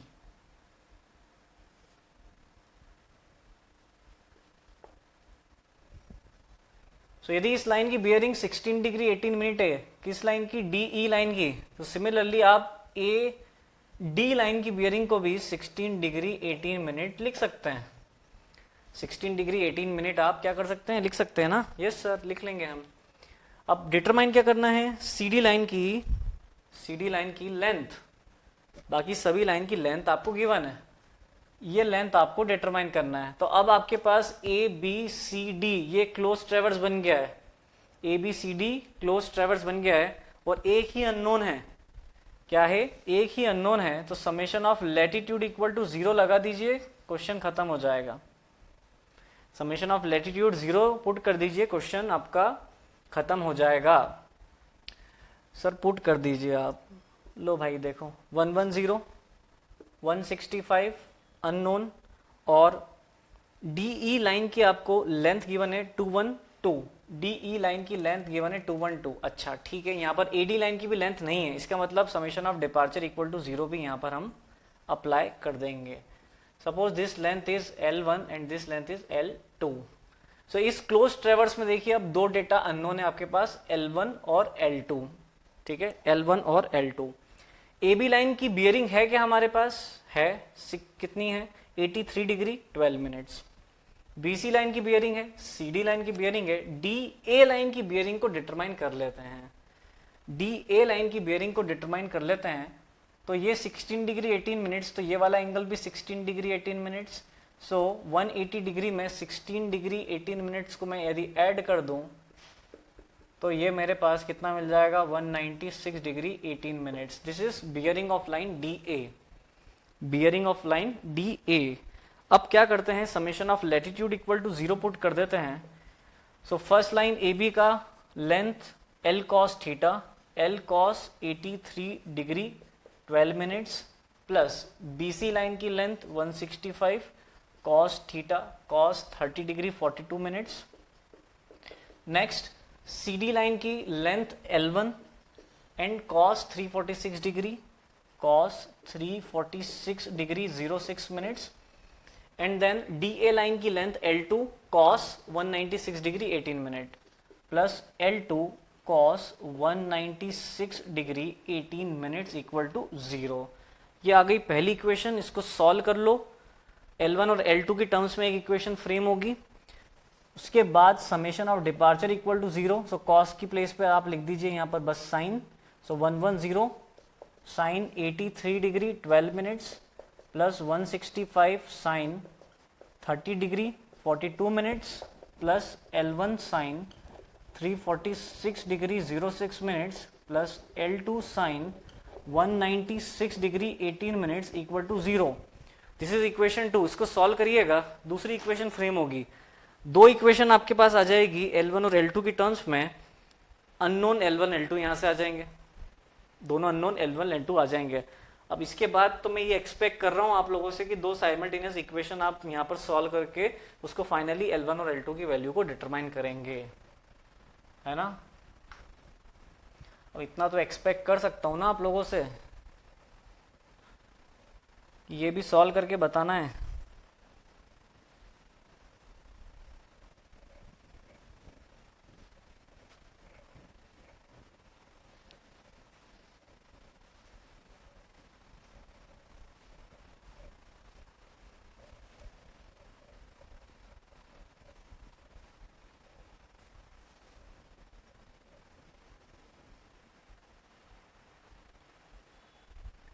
L1 कितना आ रहा है 282.37। यहां पर रोशन ने इस इक्वेशन को सॉल्व करा है और आंसर बता रहे हैं L1 equal to 282.37 metre and L2 equal to 446.76 metre. ठीक है, और किसी ने सॉल्व करा हो तो एक बार क्रॉस चेक कर लीजिए क्या ये आंसर करेक्ट है। आपको पीछे भी आंसर गिवन होगा, इसमें क्या गिवन है देख लेते हैं। Conventional practice question number 1 282.53। हाँ ठीक है, 282.37 यस करेक्ट है, करेक्ट।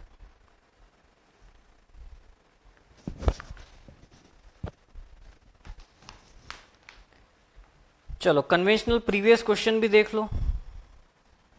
कन्वेंशनल प्रीवियस क्वेश्चन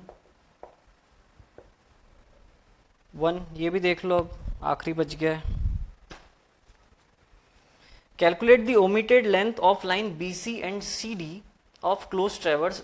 ठीक है, सो यहां पर हम क्या करते हैं, डायरेक्टली अप्लाई कर देते हैं L cos theta summation of latitude equal to 0। अब मैं क्वेश्चन यहाँ नहीं लिख रहा हूँ, डायरेक्टली मैं सॉल्यूशन बता रहा हूँ आपको। Summation of latitude equal to 0 लिखा।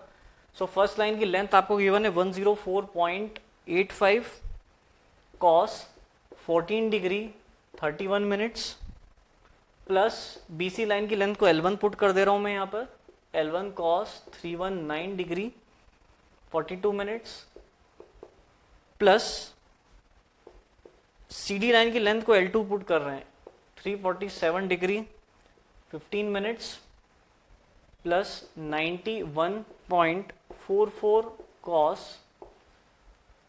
5 degree 16 minutes plus 596.80 cos 168 degree 12 minutes equal to 0। यहां से बनेगी आपके पास इक्वेशन 1। इसको सॉल्व करेंगे, इक्वेशन 1 आएगी। नेक्स्ट इक्वेशन लिखेंगे summation of departure equal to 0, cos को रिप्लेस कर देते हैं साइन से। सो 104.85 आप लोग सॉल्व करके बताइए मुझे दोनों इक्वेशन कि L1 और L2 कितना आ रहा है। 14 degree 31 minutes plus L1 cos 319 degree 42 minutes plus L2, अच्छा यहाँ पे cos नहीं लिखा क्या, cos 347 degree 15 minutes, 347 degree 15 minutes correct. So L2 यहाँ पर भी cos लिख दिया मैंने, sine 319 degree 42 minutes plus L2 sine 347 degree 15 minutes plus 91.44 sine 5 degree 16 minutes plus 596.80 sine 168 degree 12 minutes equal to 0। इसको सॉल्व करने पर आपके पास यहाँ पर L1 और L2 की वैल्यू आएगी। मुझे कमेंट करके फटाफट से बता दो L1 और L2 की वैल्यू कितनी आएगी। L1 एंड L2 ये मुझे वैल्यू बता दो आप कि कितनी आएगी value.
143.53 143.53 metre and 289.36 metre 289.36 metre. और किसी ने सॉल्व कराया क्या ये?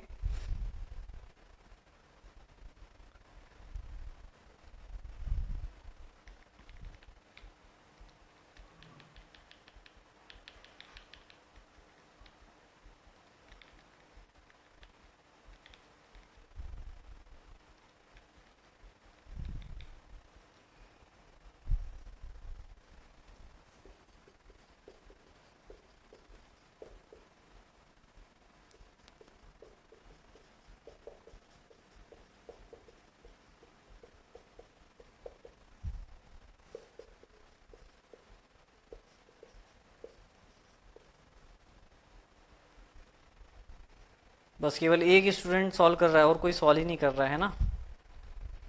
केवल एक रोशन ही हर क्वेश्चन का आंसर कर रहा है, बाकी और कोई भी नहीं कर रहा है।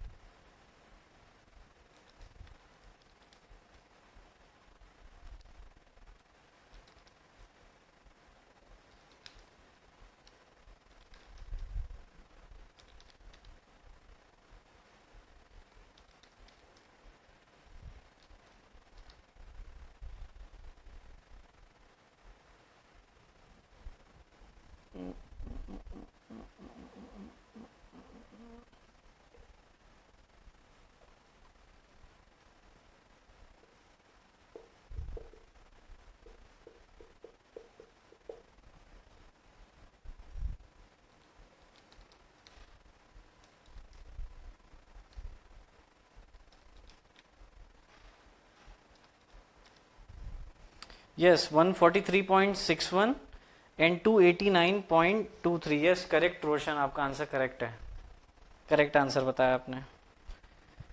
ठीक है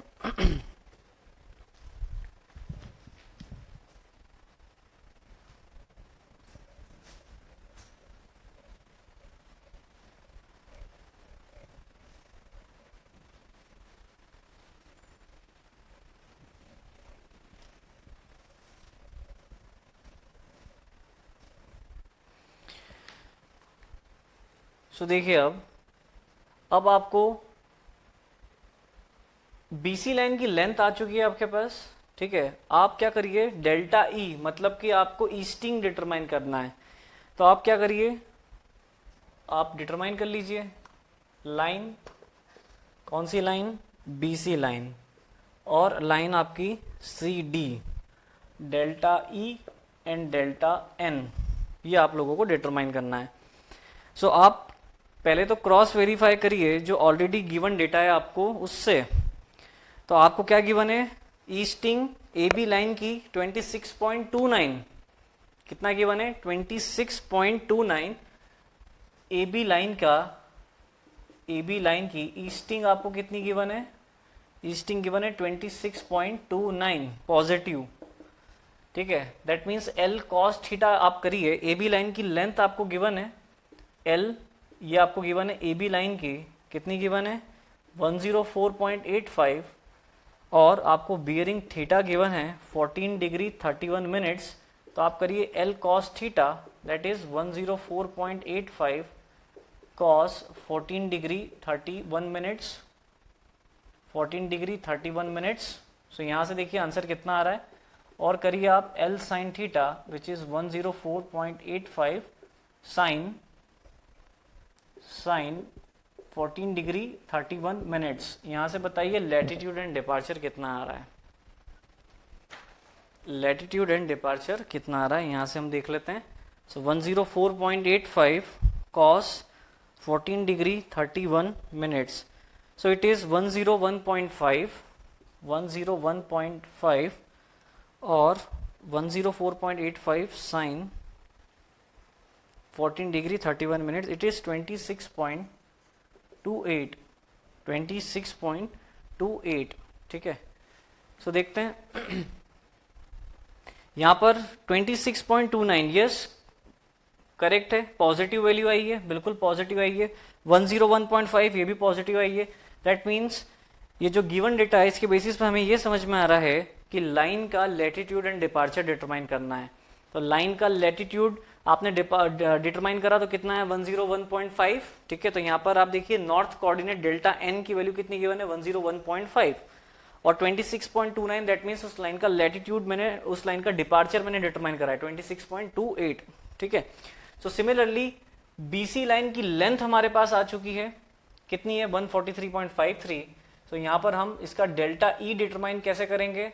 डेल्टा ई डिटरमाइन करने के लिए हम यहाँ पर क्या करते हैं, latitude of line B C equal to latitude of line B C equal to length of B C multiply by cos theta of B C. So length of B C आपके पास कितना है 143.53 multiply by cos theta B C. Bearing आपको given है B C की कितनी 319 degree 42 minutes, 319 degree 42 minutes. So यहाँ से आपके पास latitude of B C, latitude of B C that means delta N की वैल्यू आ जाएगी। अब हम बात करते हैं डिपार्चर ऑफ बी सी की। सो क्या कर देंगे, कॉस को रिप्लेस कर देंगे साइन से। So 143.53 multiply by sine 319 degree 42 minutes. So यहाँ पर हमारे पास क्या आ जाएगा, डिपार्चर आ जाएगा, डेल्टा ई आ जाएगा। देखते हैं क्या वैल्यू आ रही है।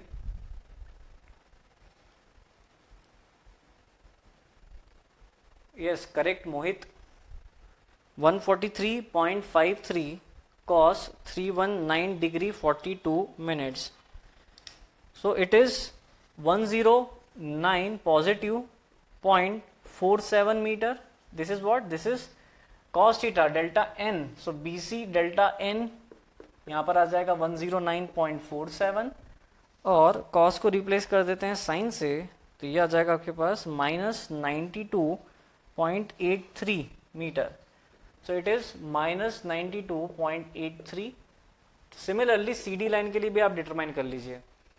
CD लाइन की लेंथ आपके पास है कितना 289.36, this is length of CD line, ठीक है। So latitude of CD equal to 289.36 multiply by cos theta. CD line की बियरिंग कितनी गिवन है आपको, CD लाइन की बियरिंग आपके पास है 347 degree 15 minutes, 347 degree 15 minutes, 347 degree 15 minutes. So यहाँ से हम देख लेते हैं latitude. So 289.36 cos 347 degree 15 minutes. So it is 282.23 positive 282.23 metre. So यहाँ पर आप लिखेंगे डेल्टा एन की प्लेस पर CD लाइन के करस्पॉन्डिंग 282.23 मीटर्स और departure of line CD equal to 289.36 and sine 347 degree 15 minutes. So departure of CD आपके पास आ जाएगा, इट इज -63.86 मीटर, ठीक है। तो यहाँ पर लिखते हैं -63.86 मीटर। सो ये आपके पास delta E and delta N की वैल्यू आ चुकी है। माइनस साइन शो कर रहा है, माइनस साइन क्या शो कर रहा है कि वेस्टिंग है या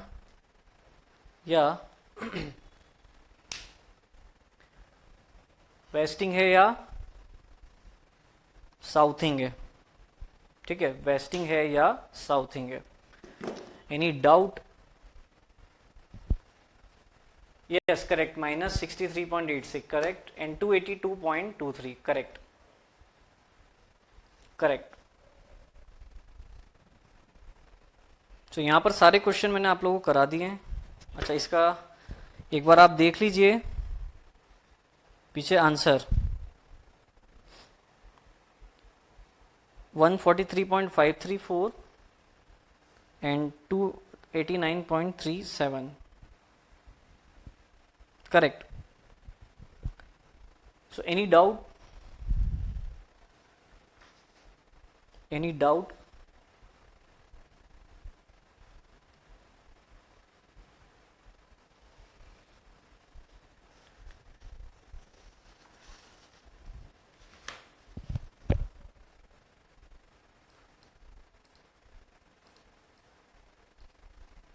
कॉन्सेप्ट क्लियर है सभी को? सारे क्वेश्चन हो चुके हैं हमारे। है ना, सारे क्वेश्चन हमने देख लिए। सो यहाँ पर ये चैप्टर आपका कंप्लीट होता है ट्रैवर्स का। और किसी क्वेश्चन में कहीं पर कोई प्रॉब्लम है तो आप बता दीजिए, अदरवाइज हम स्टार्ट करेंगे next chapter labelling. Next chapter रहेगा हमारा लेबलिंग, ठीक है, लेबलिंग। सो हेडिंग डालो labelling. Clear, very good. So heading डालिए लेबलिंग।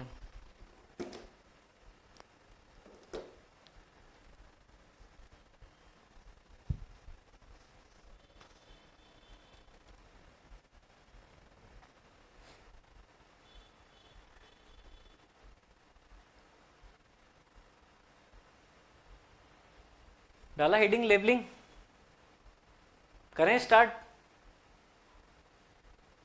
करें स्टार्ट।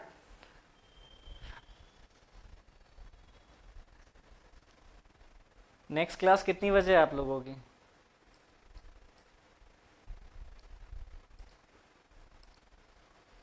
ले लूं 1 घंटा और, 1 घंटा और क्लास ले लें?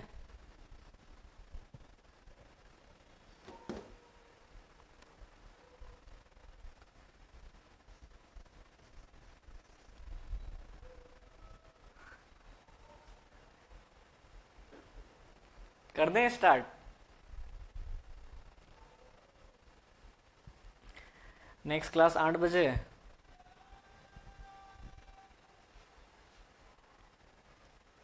कल करते हैं सर नए जोश के साथ। यार नया जोश तो आप लोग दिखाते नहीं हो यार, आप ऐसी ऐसी चीजें पूछ लेते हो, मतलब मैं जो एक्सपेक्ट नहीं करता हूँ कि ये चीज आप पूछ सकते हो। यदि आपने लेक्चर प्रॉपरली सुना है तो मैं एक एक पॉइंट आपको ऑलरेडी एक्सप्लेन कर देता हूँ। हाँ कहीं पे डाउट आ सकता है डेफिनेटली, और वहां पे मुझे समझ आता है कि इस पॉइंट पे डाउट आना वाजिब है, बट आप ऐसी ऐसी चीजें पूछ लेते हो तो फिर ऐसा लगता है कि आप लोग ढंग से सुन ही नहीं रहे लेक्चर को, कॉन्सेप्ट क्लियर ही नहीं हो रहे हैं। तो फिर मुझे अपने आप पे डाउट हो जाता है मैं ढंग से पढ़ा भी रहा हूँ कि नहीं। ठीक है। छोड़ दीजिए सर, कल स्टार्ट करिएगा, ठीक है।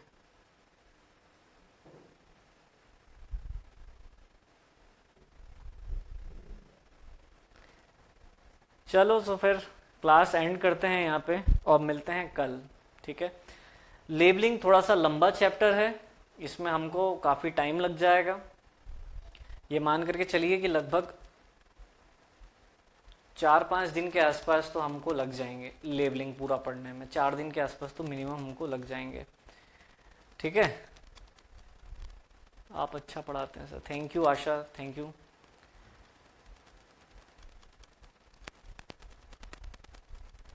हम ही लोग ढंग से नहीं पढ़ते हैं, हाँ लग रहा है आप लोगों के रिस्पॉन्स से समझ आता है मेरे को। अभी मैंने यहाँ पर इक्वेशन पुट करी, ये इक्वेशन मेरे को सॉल्व करना पड़ रही, बल्कि मैं आपकी तरफ से फटाक से आंसर आना चाहिए सर ये आंसर है, मुझे सॉल्व करनी पड़ रही इक्वेशन, ठीक है। ये ऑफलाइन क्लास में हम सॉल्व थोड़ी ना करते थे, डायरेक्ट बच्चे ही सॉल्व करके आंसर बताते हैं। स्पीड इतनी होना चाहिए, समझना भी है, नोट्स भी बनाना है, वो कैलकुलेशन करके आंसर भी करना है, इतना स्पीड होना चाहिए कि 2 घंटे की क्लास जब अटेंड कर लें तो लगे यार कुछ तो पढ़ा है आज कुछ तो पढ़ा है। एक आता है ना यार 2 घंटे में आज तो बहुत कुछ पढ़ लिया हमने, वर्थ रहे 2 घंटे, ठीक है। तो वो चीज़ें, वो रिस्पॉन्स आप लोगों की तरफ से मुझे मिलना चाहिए, तो मेरे को मज़ा आता है और थोड़ा सा मैं एनर्जेटिक हो जाता हूँ। और फिर आप जब ऐसे क्वेश्चन पूछते हैं ना तो फिर मैं थोड़ा सा डाउन हो जाता हूँ, सिंपल सी बात है। चलिए तो क्लास को एंड करते हैं यहाँ पर, मिलते हैं कल, ठीक है। सो बाय बाय।